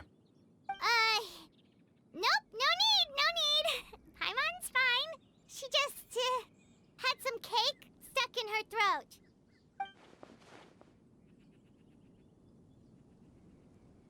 If there are indeed bandits in the area, then we should inform the Millilith at once. Oh? Well, if that's the case, such matters are best left to those with the necessary expertise, wouldn't you agree? I suppose you're right. If ordinary people like us got involved, we would only cause more trouble. Since we find ourselves otherwise unoccupied in this beautiful area, why don't we find a quiet place to relax while we wait for good news? That would be lovely.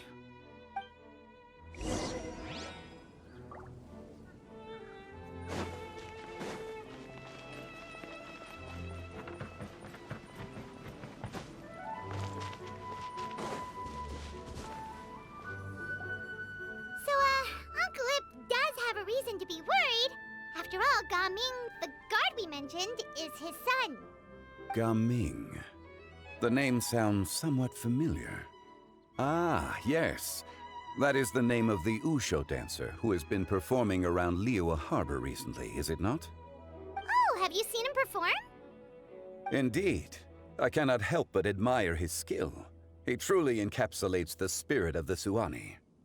Usho dancing has become more well known in Liyue Harbor recently. However, although performers are seeing budding success, they have no doubt had to face many hurdles along the way. Ones not so easily understood by spectators such as ourselves. If you ask me, what truly deserves admiration is perseverance in the face of adversity. That is a rare attribute indeed. I have heard many of my acquaintances praise Gaming for his kind, selfless, and courageous disposition. To have a child so accomplished and upright, you must be a very proud parent indeed, Uncle Ip.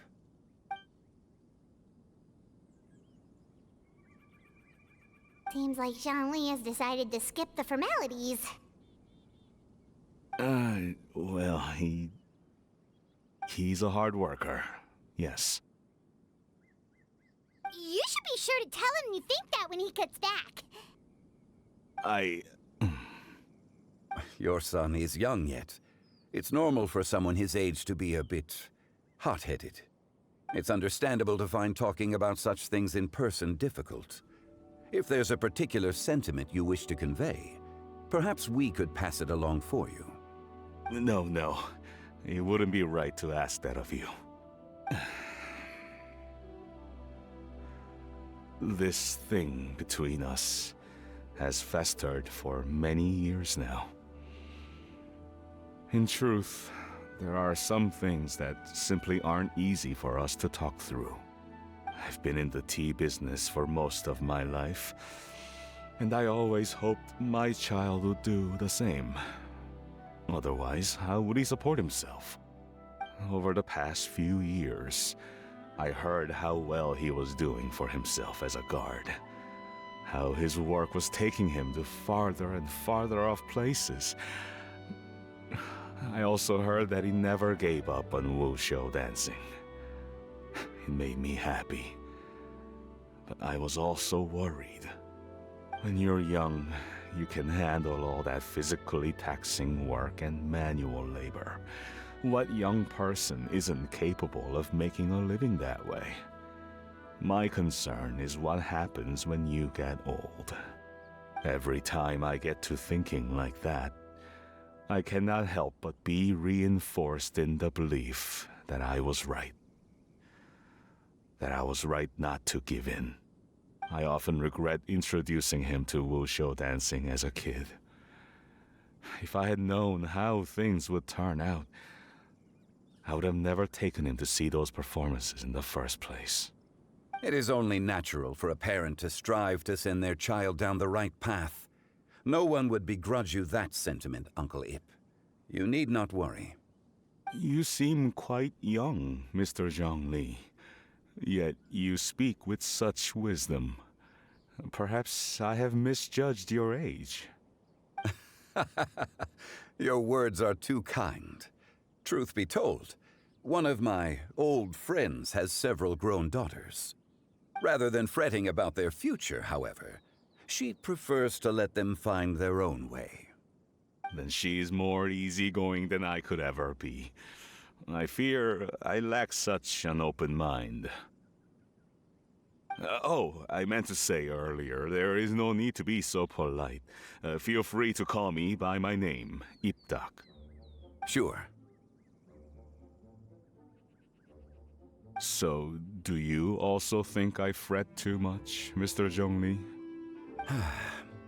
That's not exactly what I was hoping to convey. Only a fool would ask a parent not to worry about their child. But think of it this way. Raising a child is not unlike flying a kite. Hold the string too tight, and it can no longer soar. As my friend once said, if your children are aiming for the stars, clipping their wings will only cause them to come crashing down. You need to let out the line for a kite to soar. It seems I was too stuck in my ways. You need not reproach your heart for caring. You simply need to loosen your hold a little. Indeed, with such a big heart, why not allocate the time you usually spend worrying about Gaming to the pursuit of other things, like going for a stroll, drinking tea, or taking in the scenery? You never know what surprises could be in store. Things can change in the blink of an eye. The blink of an eye, you say? Do things change so quickly? Children grow up in quite the same way, do they not? Day after day, year after year, sometimes in the blink of an eye, but always when you least expect it. As a father, I'm sure you know that best. Yes, you can say that again. 1 second, Gaming was a kid. The next thing I knew, he was ready to fly the nest. Zhongli certainly has a way with words.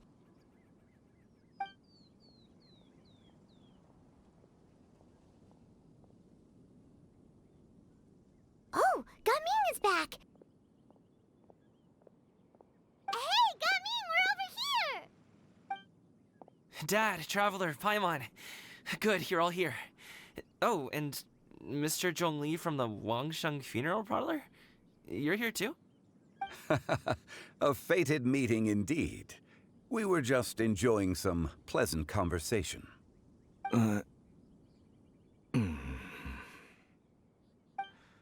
Is everything resolved? Well, you could say that.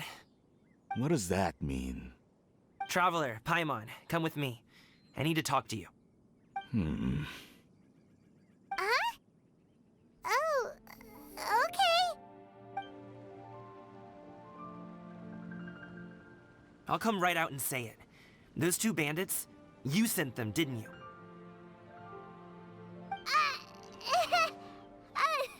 So that's how we're starting off? Can't look me in the eye, huh? Guess I'm right then. Okay, but how did you know? At first, their mannerisms seemed a bit stilted. But once I got close, it was obvious that they possessed great skills. I was right on their tail, and it should have taken only a few steps to catch up to them, yet somehow, I was never able to close that distance. People with that level of skill would have gone about things differently from the start, like sneaking up on us while we were distracted. Unless, of course, their real motive was to lure me away from the group all along. Wow, you're pretty quick on the uptake. I just have a lot of experience. I've dealt with many a ruthless bandit in my time, but I've never seen ones like them. In the end, I told them they would make good guards if they ever wanted to get back on the straight and narrow, and that they could hang out with me in Liyue Harbor anytime. You ever consider you might be a little too good at making friends? I'm guessing you guys were trying to help resolve things between my dad and me? I appreciate it, I really do. But this conflict between us has been going on for a long time. Even if those two were real bandits, and I was able to subdue them and show him what I was capable of, it wouldn't change anything. You've seen the way he talks to me. It's not like that at all! Your dad really cares about you. You should see the way he talks about you when you're not around. Zhongli was talking things through with him, and he nearly agreed to let it go. You don't believe us? He won't let it go. He can say as much as he wants to other people, but he won't talk to me. I'm certain of it. You told us you wanted to prove yourself to your dad. Why don't you tell him about all the hard work you've done these past few years? Will that even do anything? I'm not sure talking is enough. You won't know unless you try. Just like how you won't know if something is delicious unless you taste it. Listen to us. It's time to put these people skills to good use. You can make friends with anyone, so why not your dad? I'll do my best. You are very knowledgeable, Mr. Zhongli. I'm impressed. Despite my being in the tea industry for several decades, it seems I still have much to learn about the art of tea tasting. You flatter me. It was nothing but a few humble musings. How much tea have you drank since we've been gone? Ipdak and I have found many a common interest. Our friendship, much like a cup of tea, seems to grow stronger the longer it has to steep. Well said, Mr. Zhongli. Gaming, Mr. Zhongli is very knowledgeable. You should take the opportunity to learn from people like him when you're in the city. Huh? Oh, of course. Ahem. Zhongli? I have very much enjoyed our conversation, Ipdak, but I, unfortunately, have some unfinished funeral parlor business to attend to. Oh, I hope I didn't keep you. My apologies for taking up so much of your time, Mr. Zhongli. No need to stay on my account. When you're less busy, let's find a time to meet. I'll treat you to dim sum. It would be an honor. We'll see you off, Zhongli. You two have a nice chat, all right?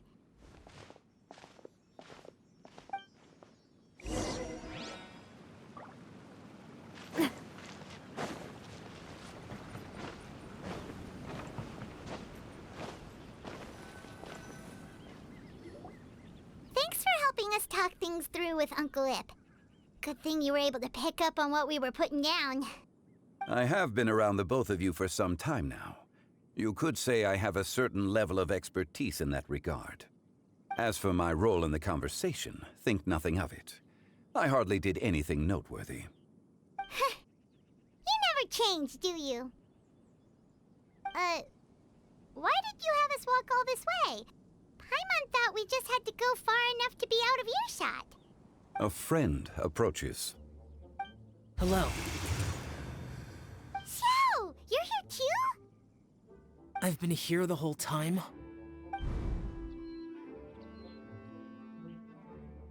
A ghostly kite. Could that elusive Director Hu be coming to Wangshu Inn once again? What is she doing here? I suppose it matters not. Given her relationship with Rex, well, Zhongli, I might as well go pay my respects.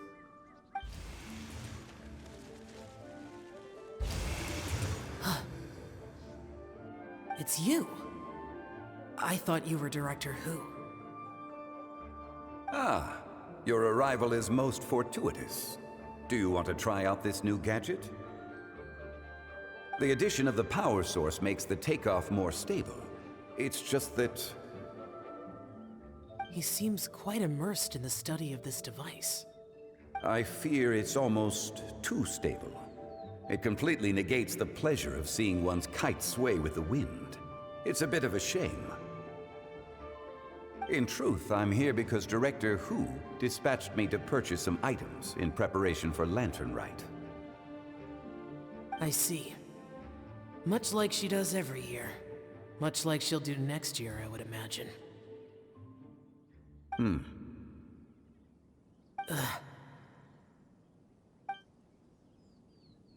Am I wrong?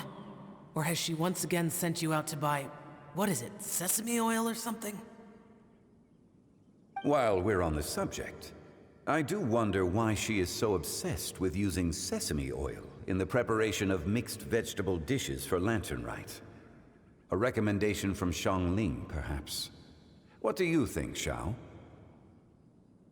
I've only met Director Hu a few times. I'm hardly the best person to ask. Ah, and is that not a sign that you should visit Wangsheng Funeral Parlor more often? It wouldn't hurt to grace the parlor with your presence now and again, when you are otherwise unoccupied. This one here is a traditional kite, one without any equipped mechanical device. Director Hu tasked me with studying the differences between the two to determine which one is of greater merit.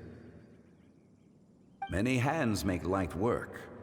Perhaps you could test out the other kite for me? All right.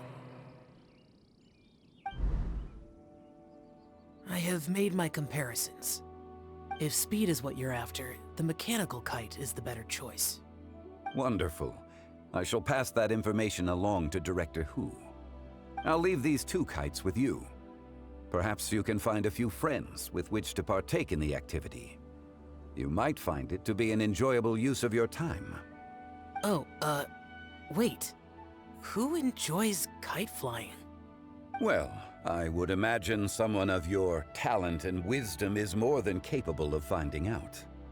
So, you were testing out the kites for Hu Tao and even roped Xiao into doing it for you? Paimon didn't ask earlier because the situation was, awkward.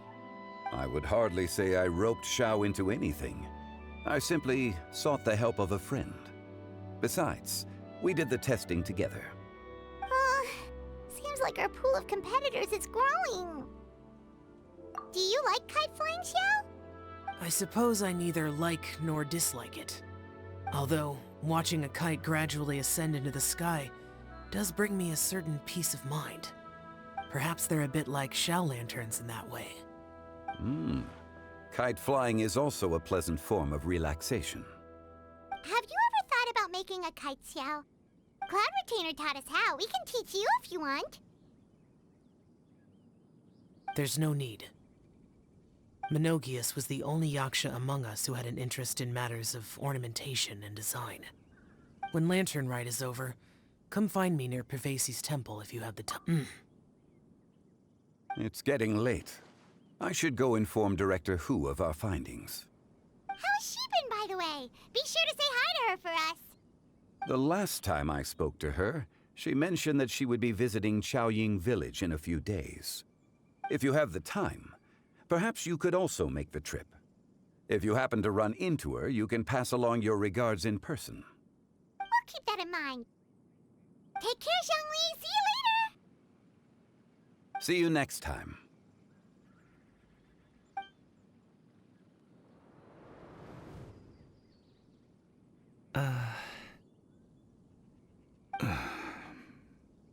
Coming. You can go first. I don't have anything to say. Then I'll go. I still don't want to leave Liyue Harbor. Oh. I can't say I support that decision, but... Hey, let me finish before you get all worked up. Sit, Shenhe, sit. You must be tired from your journey. Shall I pour you a cup of tea, or would you prefer something else to drink? No need. I'm not tired. They're gone, Master. Perfect. The time is nigh for us to make an appearance. Do you remember the plan one recounted to you? Yes, Master. We aim to give them a demonstration of familial love.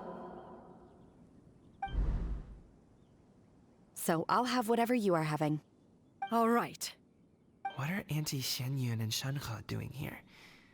Just how many people are involved in this scheme? I suppose all I can do is just take a seat and see what happens. Perfect. I just so happen to have bought some Sunglow tea recently. It's quite the delectable variety.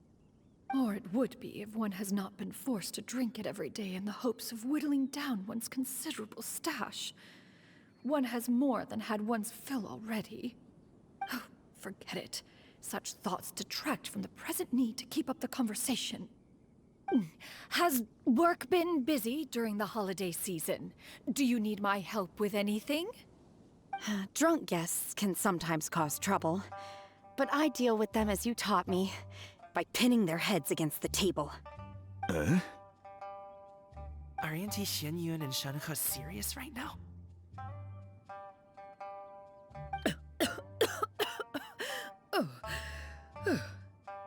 Oh dear.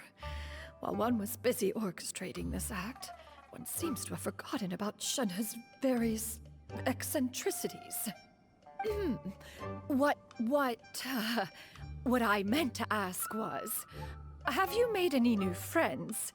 We live so far from each other. It would be a great comfort to me to know you were surrounded by good companions. You already know of my past circumstances. Recently, I've been conversing with Guoba in the kitchen at night.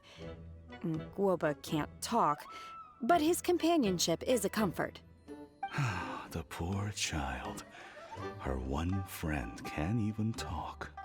I guess maybe Gaming is not doing so bad after all. Perhaps I've been too hard on him.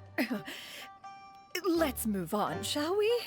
Do you have any plans for today, Shenhe? How about we do something fun? That sounds about right. Take her to do something fun, and perhaps she'll loosen up a bit. Like we used to do when we would carry stones up and down the mountain from dawn until dusk, picking herbs to eat for dinner along the way. If that is what you ask of me, then that is what I shall do. Dad, here, have some tea. Or no, wait, let's not have any just yet. Yeah. I simply can't listen to that any longer. Coming. I'd like to finish what I was trying to say before. I don't support your decision to stay in Liyue Harbor, because living there is too hard on you. If you come home, there will be people to help you. I'm not saying we have to live under the same roof. I know our personalities are too similar to avoid butting heads. But you'll have your entire family around you. Your aunts, uncles, they'll all do whatever they can to help. You could get a less taxing job, and we could grab dim sum together from time to time. Huh. I didn't know dim sum was such an important affair, Master. Shh. Just think about it, okay? You don't have to decide now. Dad really has changed a lot. He would never have said these things to me before. But thank you, Dad.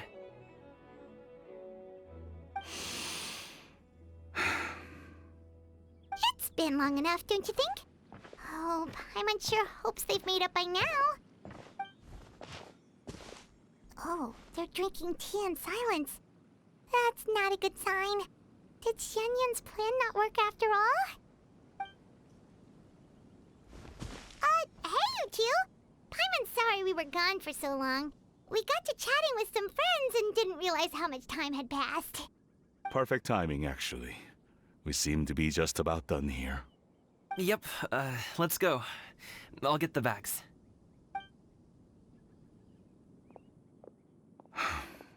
Gaming has grown a lot taller, hasn't he?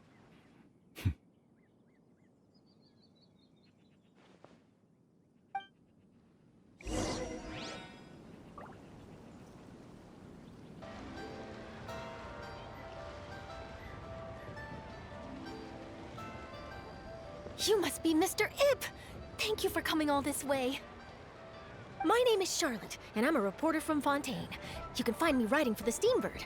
I invited you here not just to purchase your fine tea, but also with the hope that you might be willing to sit down for a short interview. What do you say? An interview? To advertise my teas? I suppose you could think of it that way. We Fontainians are big tea drinkers too. The Fontaine Market. Then I'll need some time to adequately prepare. Perhaps we could sit down and discuss the questions you intend to ask in advance. Of course, of course! Please follow me.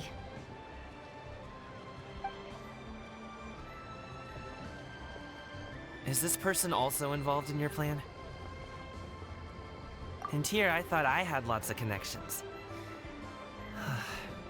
I suppose I've been humbled. You sure know all kinds of cool and important people. Over here! Yoo-hoo! Over here! Huh? What? Auntie Shenyun? She probably wants to talk about the next phase of the plan. Let's go while your dad is still distracted.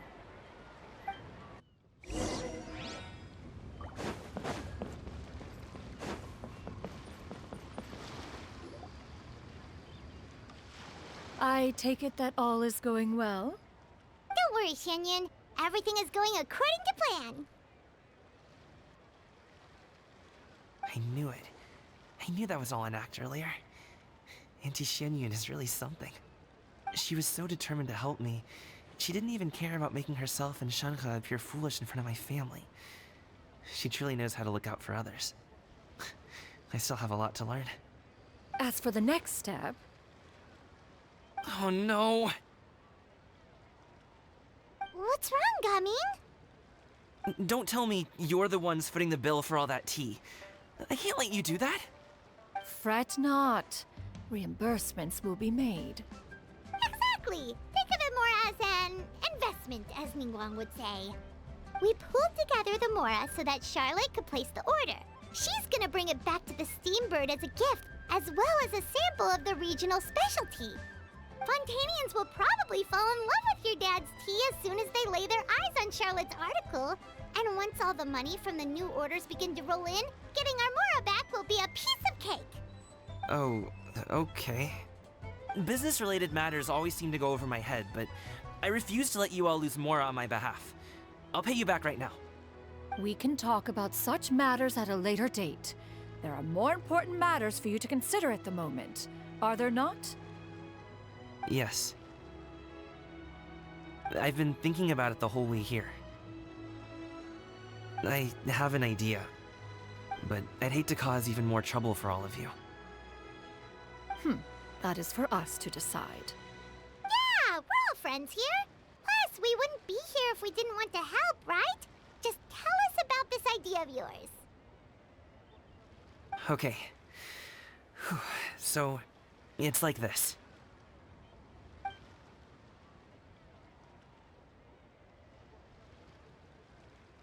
it! Just leave it to us. Let's split up and make it happen.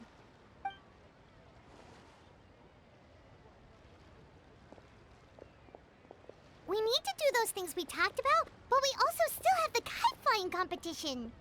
Since Xiao already tested out those kites for us, why don't we also go buy one of those mechanical thingamabobs or whatever they're called? We can attach it to our kite.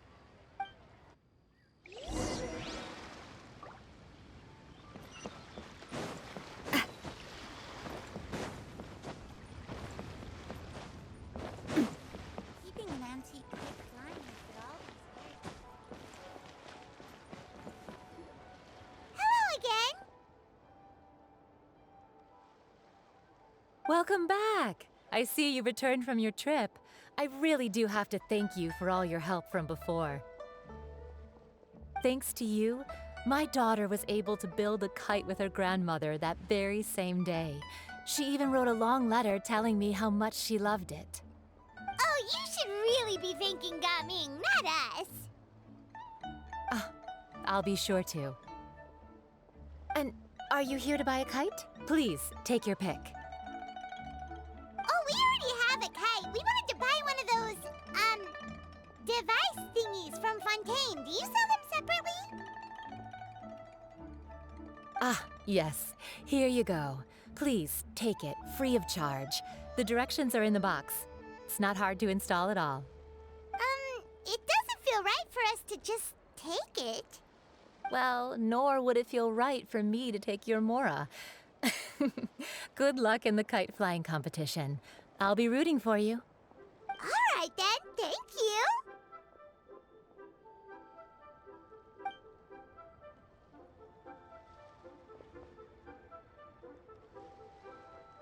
Phew, it's done. Let's get down to business.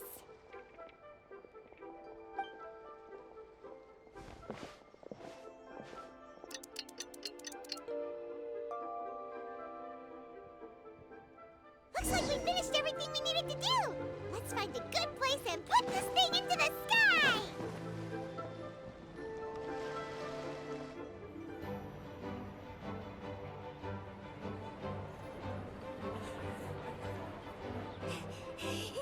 Chi-Chi, we're almost there. Okay.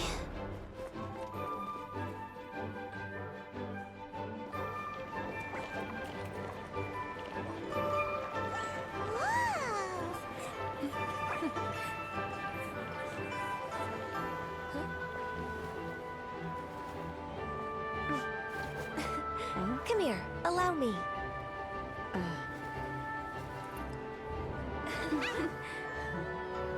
The lantern rite is as festive as ever.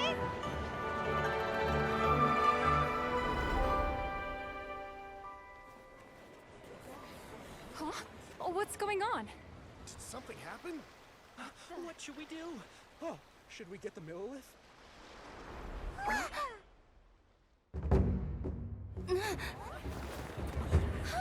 What's that?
taken that many pictures already? I need to load more film.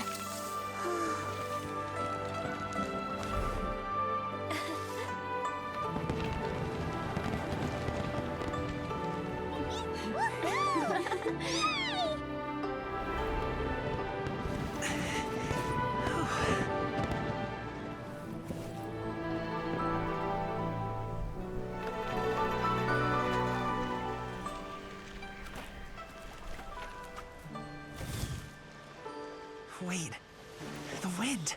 Oh my gosh! Molly, I want a big kite like that too! Do you see that kite way out in front? It's so beautiful!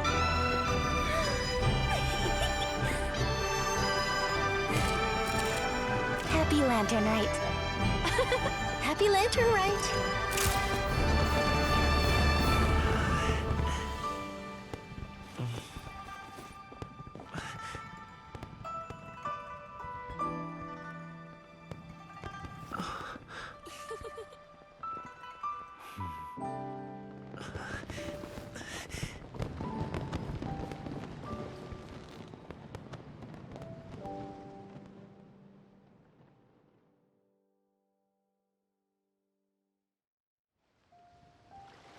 Gaming's performance was so cool, Paimon almost wanted to join in! You saw that, right, Traveler? Let's go find him! Oh! He's over there! Talking to his dad!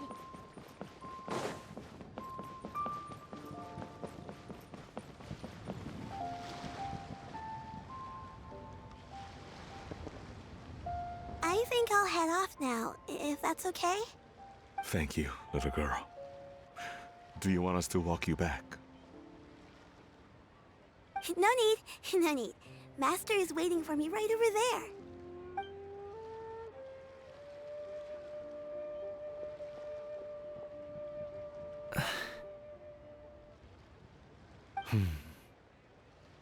Dad.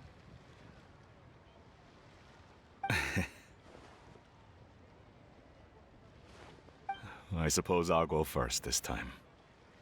Okay. Your performance. I've seen many wushou dances in my time, but I've gotta admit, what you pulled off there was breathtaking. Wow. I never thought I'd live to hear you say that. You're serious about doing this professionally? Absolutely. I know it'll be difficult, but... Then it doesn't matter. What I mean to say is, of course it'll be difficult. But if that's your decision, if that's your dream, then it doesn't matter how difficult it is. As long as you put in the work, then any obstacle can be overcome in time. Really, when I was young, I also... Actually, how about we save that story of my past for another time? All I really want to say is, I've changed my mind. Much like this kite, you also deserve to soar to new heights. Dad. Son. Son? Haven't heard that in a while. I bet you're wondering what's gotten into me saying all this. Well, a little bit, yeah. Anyway, I know I've never found the chance to say this before, but... to me, Gaming, you've always been a great kid.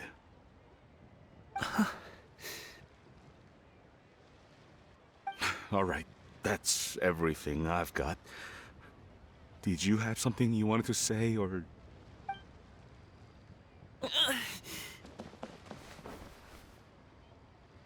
Seeing the two of them talk things through like this really gives Paimon a sense of accomplishment. Now go. Over there. Your friends are still waiting for you. Huh? But you came all this way. I'll be staying in Liyue Harbor for a bit longer. When you have time, we can grab dim sum together. Your treat, right? Dad, honestly. Go. Okay, then I'm off. See you soon.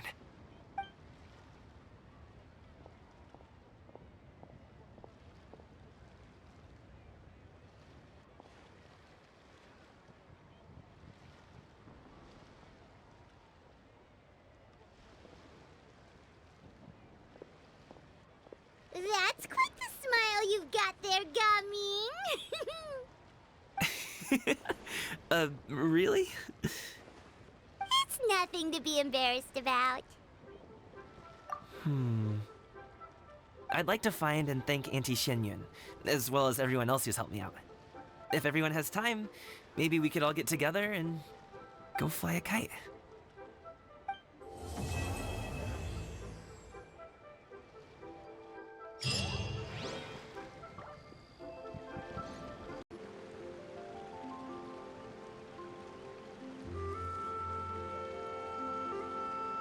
The mountain air is so refreshing. It makes Paimon feel like she could float around all day and never get tired.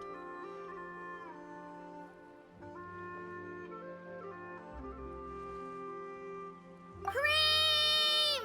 Gummies! Fuel fruit! Huh? Did you hear that? Sunshine! Blue skies! Good vibes! Right? So Paimon wasn't just hearing things. That voice sounds really familiar. Well, we've got the time. Why don't we go check it out?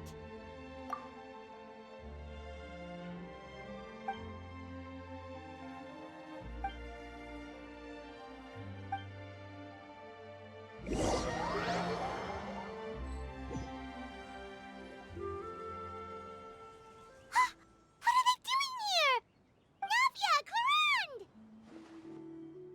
Ah, well, if it isn't my dear partners. See, I told you that something good was going to happen during our travels today.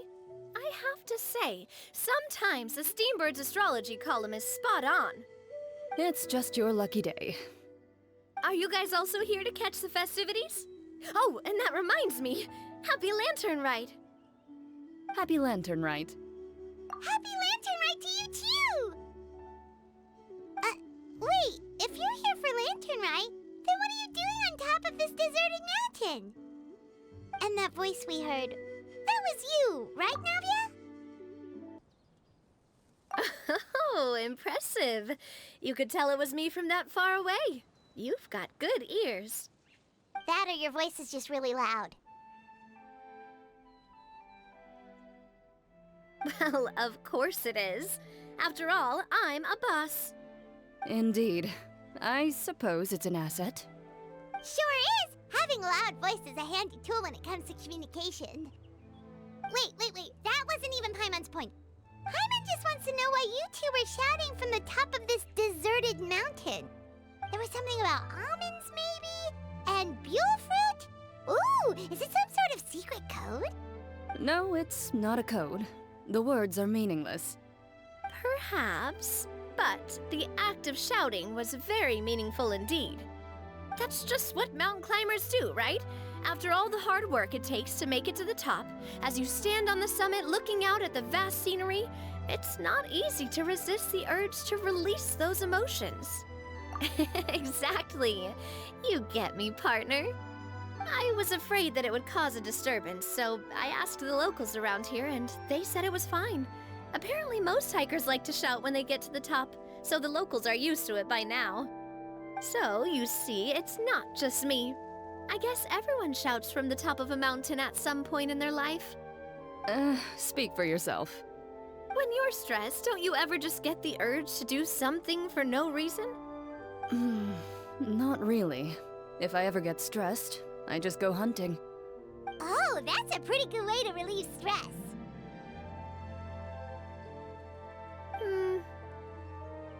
What I choose to hunt depends on my mood. Huh?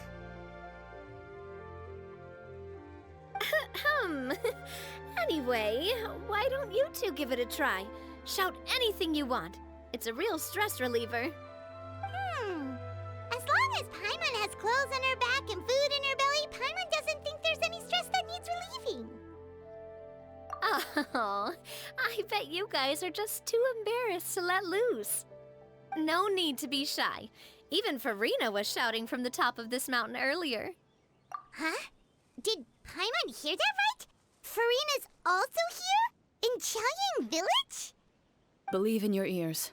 It is indeed as you heard. Actually, the reason we climbed this mountain in the first place was also because we heard the sound of shouting. Yes, we could just about make out someone yelling things like, "Help me!" and "What should I do?" So we hurried up here to check it out. And what do you know? Miss Farina was standing right there, all red in the face. She practically sprinted back down the mountain the minute she saw us. Ah, that reminds me. I believe what she actually said was, "So help me, I will figure out what I should do about this script." So, you could actually hear what she was saying? Why didn't you say so earlier? I thought someone was really in trouble. I figured we would come check out the situation either way.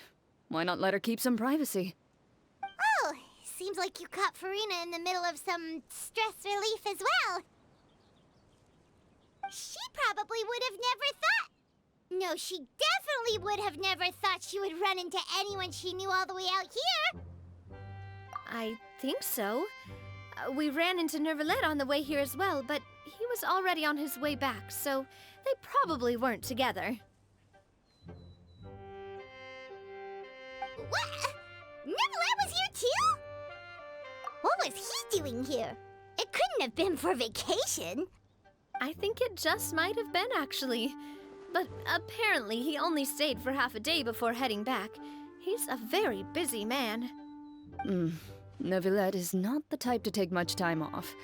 Taking even a half day for himself is already a huge step in the right direction. Didn't Charlotte publish an article on the Liyue tea industry recently? Maybe he was inspired to come buy some tea after reading that article.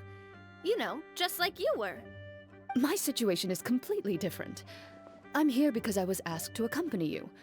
The tea purchase is simply an added bonus of this location. You Fontanians and your tea drinking. Oh, it's not for me. I lost a bet with Ridesley, and now I have to buy him something. It was just a spur-of-the-moment sort of bet. Ridesley gets really invested in that sort of thing, but he couldn't care less about what he wins in the end. You could give him mint plants that you plucked from the side of the road, and he wouldn't even mind. If only he was that easygoing when it came to talking business. In any case, I'm pretty sure the tea you bought is this region's specialty. What is it called again? Nervalet even mentioned it earlier. Yes, that's the one. You didn't really buy 10 boxes, did you? Please, do I look like someone who would fall for that sort of marketing trap? That reminds me. You guys said you only came up here because you heard my voice, right? I hope it didn't put you out. You must have had other plans for the day. Oh, that's right. Who tell? A few days ago, we heard that a friend was going to be in Chaoyang Village, so we decided to come and see if we could run into her. Oh dear. We've been chatting for quite some time. I'm sorry for keeping you. That's good. We should probably head out and look for Hu Tao. No need to stay on our account. We just got up here, so we're gonna stay around for a little longer. Go and meet your friend. We can meet up in Chaoyang Village later. Sounds good. We're gonna head down the mountain then. See you later!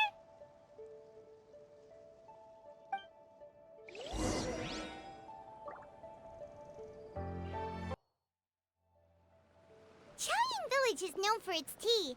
But you know what else they have with tea? That's right, dim sum! Didn't Gaming say something about dim sum being eaten in the morning? Oh, Paimon wonders if we can still get some at this time of day. Oh, well that's fine. fine too. Paimon doesn't care what kind of tea it is as long as it comes with some tasty snacks. Now, let's see what kind of yummy things we can find around here. Paimon's not seeing things, is she? Is that Farina standing between Zhongli and Hu Tao? Wonder what they're talking about. Zhongli knows a lot of stuff. Maybe he's telling Farina about Chaoying Village. Oh, or maybe Hu Tao is trying to rope Farina into being one of her clients. Hey, this isn't the Fortress of Meropide. But Paimon could be convinced for the right price. Let's say loser buys the winner 3 huge bowls of seafood kanji. Since Zhongli is there, Paimon bets things are pretty tame. It's decided then. Paimon votes for tour guide Zhongli. All right, no time to waste. Let's go see who's right.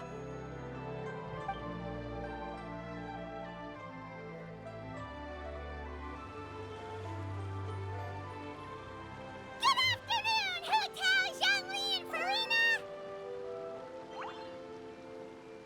Oh, great. Now Paimon's shouting too. Oh, well, aren't you a sight for sore eyes? Seems like our luck just keeps on growing. That we were able to meet you both without prior arrangement must mean that this is quite the serendipitous meeting indeed. Huh? Oh, so both of you are acquainted with the Traveler and Paimon then? I'm pretty sure you didn't learn that one from me. I must admit, I am a bit surprised to see you here, Traveler. But seeing as you're a hero who's been all over to that, it makes sense that you would be well-traveled and well-connected. Since we have found ourselves in each other's company within this fertile land, allow me to take this opportunity to wish you a happy Lantern Rite. It appears you have been to Fontaine then. Given your proclivity to spread good deeds wherever you go, it's no surprise that you would make the acquaintance of a celebrity as illustrious and celebrated as Miss Farina. That's quite high praise. What I mean to say is, you flatter me, Mr. Zhongli.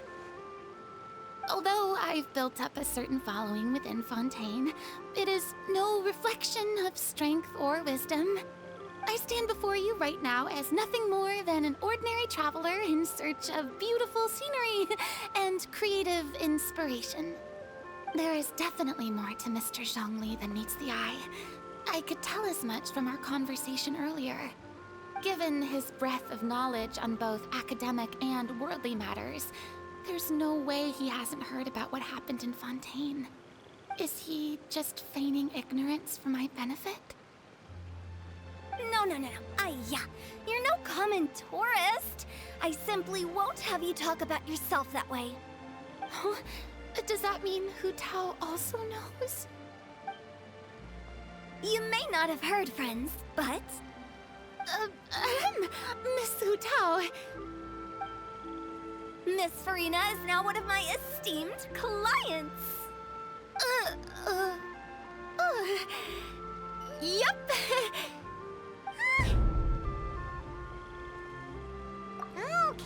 Okay, you win. Guess Paimon will have to break into the hidden stash at the bottom of her shoe. Huh? What's this about winning something? Don't tell me. You two were placing bets on us. We just saw you guys standing on the side of the road and couldn't help but take guesses as to what you were talking about. Oh, I see. That means you, my friend, must have guessed that I was trying to promote my business to Miss Farina. That I do, my friend. What was Paimon's guess then? Paimon thought Zhongli was showing the newbie around. By newbie, you mean me, right? If that's the case, then Paimon's guess was also correct. Oh, that's right. Mr. Zhongli was telling me about some great sightseeing spots in the area. Ha! You see? Paimon was right too! Since both of our guesses were right, there can't be a winner or a loser.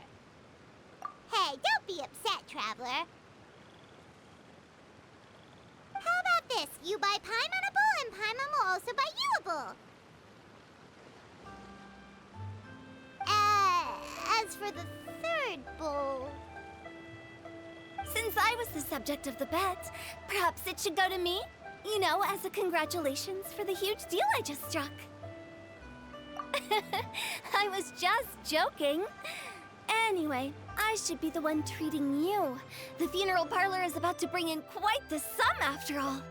Oh, Paimon almost forgot to ask about the most important question. Something happen recently, Farina? Huh? What do you mean? Well, you know, with you enlisting the services of Wangsheng Funeral Parlor and all. Oh, well, yes. Really? Oh no. Paimon is so sorry for your loss. Although Paimon may have not known the person, please accept Paimon's deepest...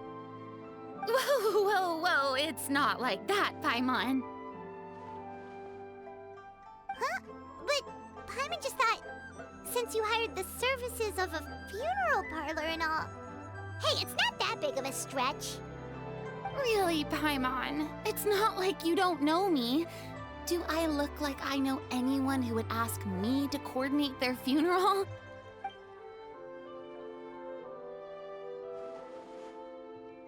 Miss Hu Tao is simply helping prepare some props for my film. Not too long ago, I read a collection of horror stories from Liyue. The content was spectacular. In fact, I still feel the need to sleep with the light on even now. Anyway, that's not the point. Now that Fontaine's biggest star has returned to the stage, I figured it's about time the industry enjoyed a breath of fresh air. Hey, that's pretty good. I'll have to remember that for my ad posters. Oh, Paimon sees. That makes a lot of sense. So, did you come to Liyue just to enlist the services of Wangsheng Funeral Parlor? Well, not exactly. My original plan was to just relax and enjoy the sights. But then I ran into Miss Hu Tao and Mr. Zhongli, and well, you know the rest. I suppose it was meant to be. It was a fated meeting indeed. Zhongli sure loves his lofty turns of phrase. But if you ask me, it's all thanks to that man who stopped to ask for directions. Oh? Who was it? It's someone you know. Wanna take a guess? What? How did you guess that on your first try? Very impressive, my friend. Your guessing game is spot on today.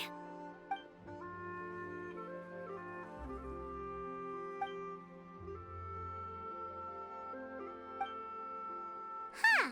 Paimon never thought Neuvillette would be the type to get lost. I'm sure he didn't get lost. Even I was able to find my way to this place without any trouble. He was already getting ready to leave by the time I arrived. He just wanted to ask someone about the quickest way to get back to Fontaine. Yup, that's exactly what he asked. This area is full of mountains and rivers. It's normal to not know the fastest route. So, were you the one that pointed him in the right direction, Hu Tao? Of course. I'm also a guide of sorts, you know. So naturally, I also have a great sense of direction. But speaking of your friend... What about him? He doesn't get out much, does he? Ah, no wonder. He was stiff as a board and way too polite. I would have never guessed he was here on vacation if you hadn't told me. All in all, he was only here for half a day. I'm pretty sure he is the only one who would consider that to be a vacation. Oh? This gentleman you speak of must keep a demanding schedule. I'm sure he does. You didn't see him, but he was dressed like he was about to attend some important meeting. It wasn't anything like what someone would wear on vacation. Is that so? Wait, you didn't see him, Zhongli? Unfortunately, no. At the time, it appeared as if Director Hu and Miss Farina were having quite the productive conversation. I know matters of business can take much discussion, so I decided to fetch some tea for them. What a shame. That gentleman seemed like a sophisticated sort of guy. I actually think you two would have hit it off. Is that so?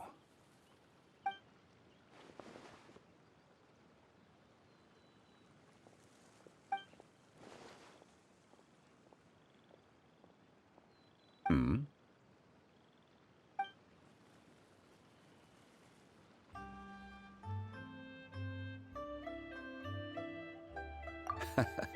To borrow Miss Farina's turn of phrase, perhaps it just wasn't meant to be.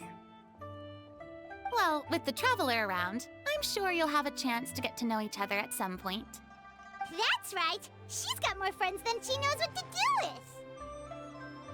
Well, that's certainly true. Oh, that reminds me.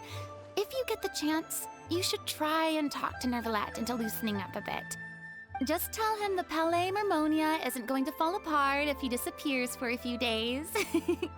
He shouldn't keep himself cooped up all the time. Even clams open their shells to let in fresh water every once in a while, right? If he's really that much of a stickler for protocol, he can fill out a leave of absence request. He'd have to approve it himself since he handles that sort of thing now, but you know what I mean. Seems like this gentleman is also in charge of something pretty important. Sounds like a pretty uptight sort of guy, all right. In my experience, a leader needs to be able to roll with the punches. That also includes knowing when and what to prioritize. It seems like your friend still has a lot of growing to do.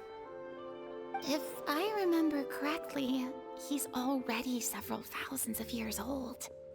You're quite right, Miss Hutao. Oh? Traveler, Miss Farina, those two individuals over there appear to recognize you. Oh, it's Navia and Clorand. Hey, over here!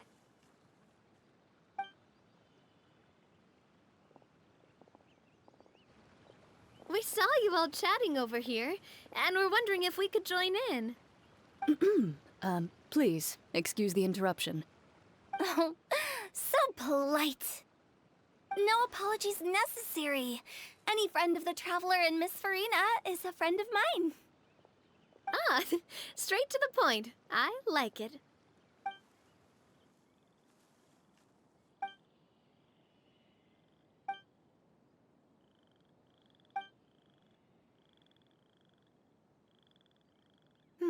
It's getting late. If we want to catch a boat back before dark, we should probably get going. Indeed. Then, Miss Farina? Oh, yes? When are you planning to head back? Do you need us to escort you? Oh, I don't think that will be necessary. I mean, you're not my subordinate anymore. You don't need to look after me. I didn't mean it that way. It's normal for friends to travel home together if they run into each other on the road. There are a lot of mountainous roads in this area. I imagine they'll be even harder to navigate after dark. Exactly! Just like in those ghost stories. 8 paths converge in a wood. Beside them an old house is stood. If you dare to go inside, not a soul will greet your eye. But if you take a closer look, there may be something you mistook. A candle flickers to and fro, yet there is no wind to make it so. What is its secret? What could it mean? In this wood, where mystery screams. Ooh. My dear demoiselles, ladies, no, I mean friends, please take me with you. Of course. Gotta say, Farina, you are really quite the character.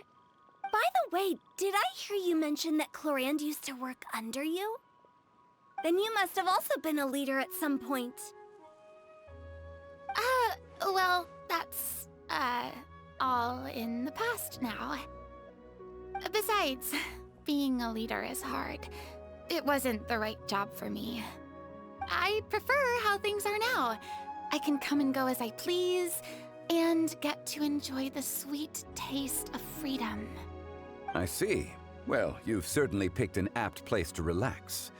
Chaoying Village is an exemplary choice. Only the best. And I've learned a lot, too. Thank you so much, Miss Hu Tao and Mr. Zhongli. It's fine. You've thanked us more than enough already. The next time you're in this neck of the woods, I'll treat you to some dim sum in the city. Dim sum? Is that some kind of Liyue term for snacks or desserts? They are a part of it. It's basically a table full of as much tea, sweets, and good company as you can manage. Oh, so it's basically a tea party! Sounds great! Make sure to order the winter melon cake and the lotus flower crisp. They're so sweet and delicious. Paimon knows you'll love them. Ooh, okay. I'll be looking forward to it then. Wait, but didn't you guys say you were here on vacation? How come you're all going home empty-handed? Of course I am. I bought tons of fun things to bring home with me. A kite, a parasol, a little tin frog that jumps. Oh, and a stuffed toy of a mythical beast. Chlorand is the one who didn't buy anything for herself. So all you're bringing back with you is that tea? And some tea-flavored hard candies. They're for Sijwin. Chlorand isn't much of a shopaholic. Well, one of us has to practice restraint. Hey, I'm hardly reckless with my Mora. I'll have you know, all the purchases I made today were well within my budget. Me? Oh, well, I bought some tea, of course. I just had to try all the varieties recommended in the Steambird. Other than that, just some bits and bobs, you know. A little bit of this, little bit of that. They should all be things I can use, I think. Now Paimon's even more confused. If you bought that much stuff, where did it all go? Into one of Linny's magic packets? Oh, actually... Monsieur Neuvillette took them with him. Oh, so that's what happened. Wait, what? Why did he take them? He's not hoarding treasure, is he?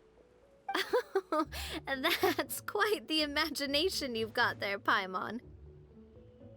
Monsieur Neuvillette just saw the amount of bags we had and offered to take them back for us. I felt a bit bad at first, but, I really did have a lot of stuff. He even offered to deliver my gifts to the Fortress of Maripede for me once he's done with the day's work. Neuvillette is a man of his word. If he says he can do something, then he means it. See, even Chlorand was happy to take him up on his offer. If even his trusty subordinate agreed, then who was I to refuse? Wow, he seems like a real gentleman. Maybe he's not as uptight as I thought. If only the funeral parlor had an employee as thoughtful, proactive, and responsible as him. Right, Zhongli? Indeed. Chlorand said Neuvillette offered to deliver her gifts to Risley. So if we go to the entrance of the Fortress of Maripede, maybe we'll run into Neuvillette. Look, it's Neuvillette! We lucked out!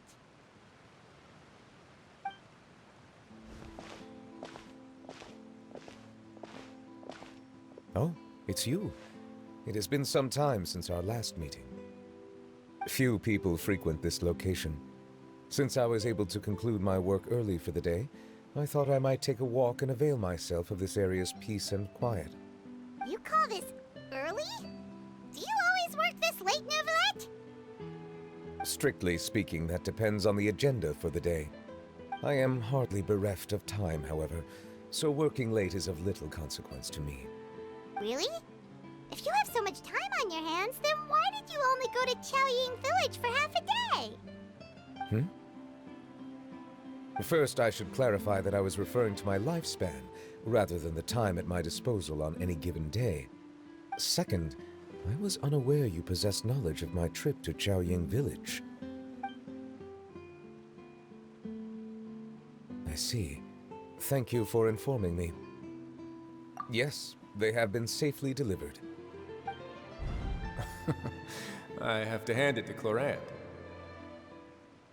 Just a simple gift delivery, and she has the great and mighty Udex at her beck and call.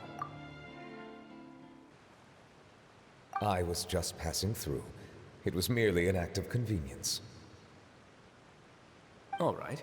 Then I hereby confirm receipt of the goods on behalf of the staff of the Fortress of Meripede. A verbal receipt of confirmation? Is such a formality really necessary for a small matter such as this? Guess not. This quantity of tea, though, seems a little excessive for a gift, don't you think? Before you know it, they'll start accusing me of taking bribes. About that. Much of that is my own excess, I'm afraid. Oh? Why? What happened? It was buy 10 boxes, get half off. Ah, that explains it then. Well, go ahead and leave them to me. I'll get through this stash as fast as I can. You have my thanks. Oh, there's something else I'd like to give to you. This is a stone slate, engraved with a symbolic design.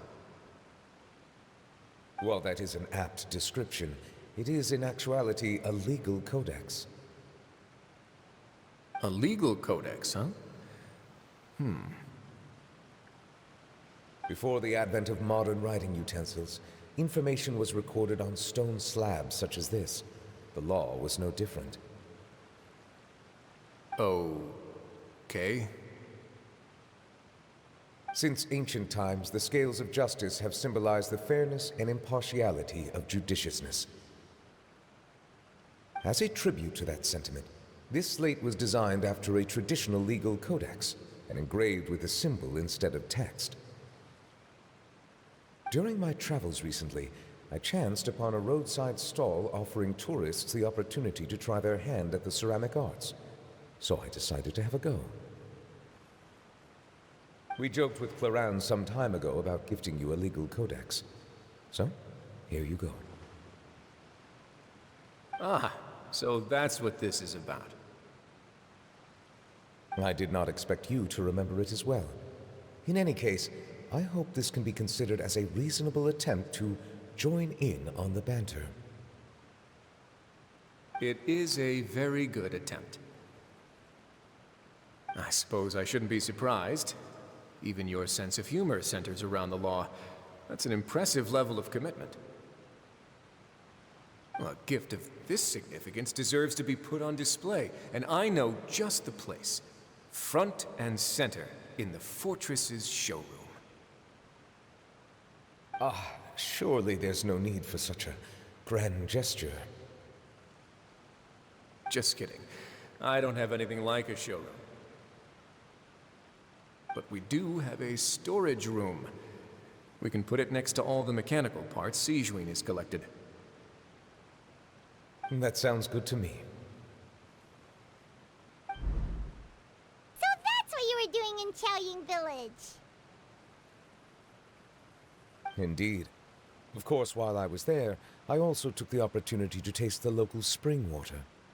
The aftertaste is much purer than what I have delivered to me in Fontaine. It stands to reason that the long-distance transport has a tendency to imbue the water with extraneous emotion. If you want to experience the true flavor, you simply have to go to the source. Perhaps I should organize some time off to do the same elsewhere. Then we are of the same mind. It appears my desire is justified. If you say so, but you know you don't have to justify a vacation, right? You can just take one. After all, you're hardly bereft of time. You can do whatever you want. You're quite right. I suppose I suffer not from a lack of opportunity, but rather a lack of inspiration. However, after reading a few articles about Liyue's holiday traditions, the idea popped into my head and made itself quite at home. Seeing as I was free of responsibilities for the morning, I decided to depart at once. Refreshing. My spontaneous outing seemed to inspire quite a few other spontaneous decisions as well. Take, for example, my foray into ceramics. At first, soil from the ground is granular and unforgiving, but add the right amount of water, and it becomes soft, moldable, and able to take shape. In the past, I never thought about how quotidian vessels were crafted, but now I have participated in their very making. This is also something I made today.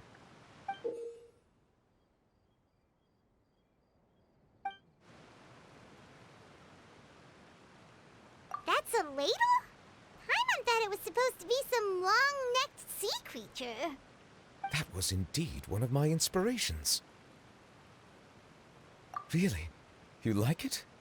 To tell you the truth, given your unexpected arrival, I find myself quite unequipped to give you the welcome you deserve. Around such an important holiday such as this, human custom would dictate that gifts should be in order. But I'm afraid this is all I can offer. If you'll have it, that is. That is precisely why it would do me such a great honor if you accepted. You are most welcome. Happy Lantern Rite.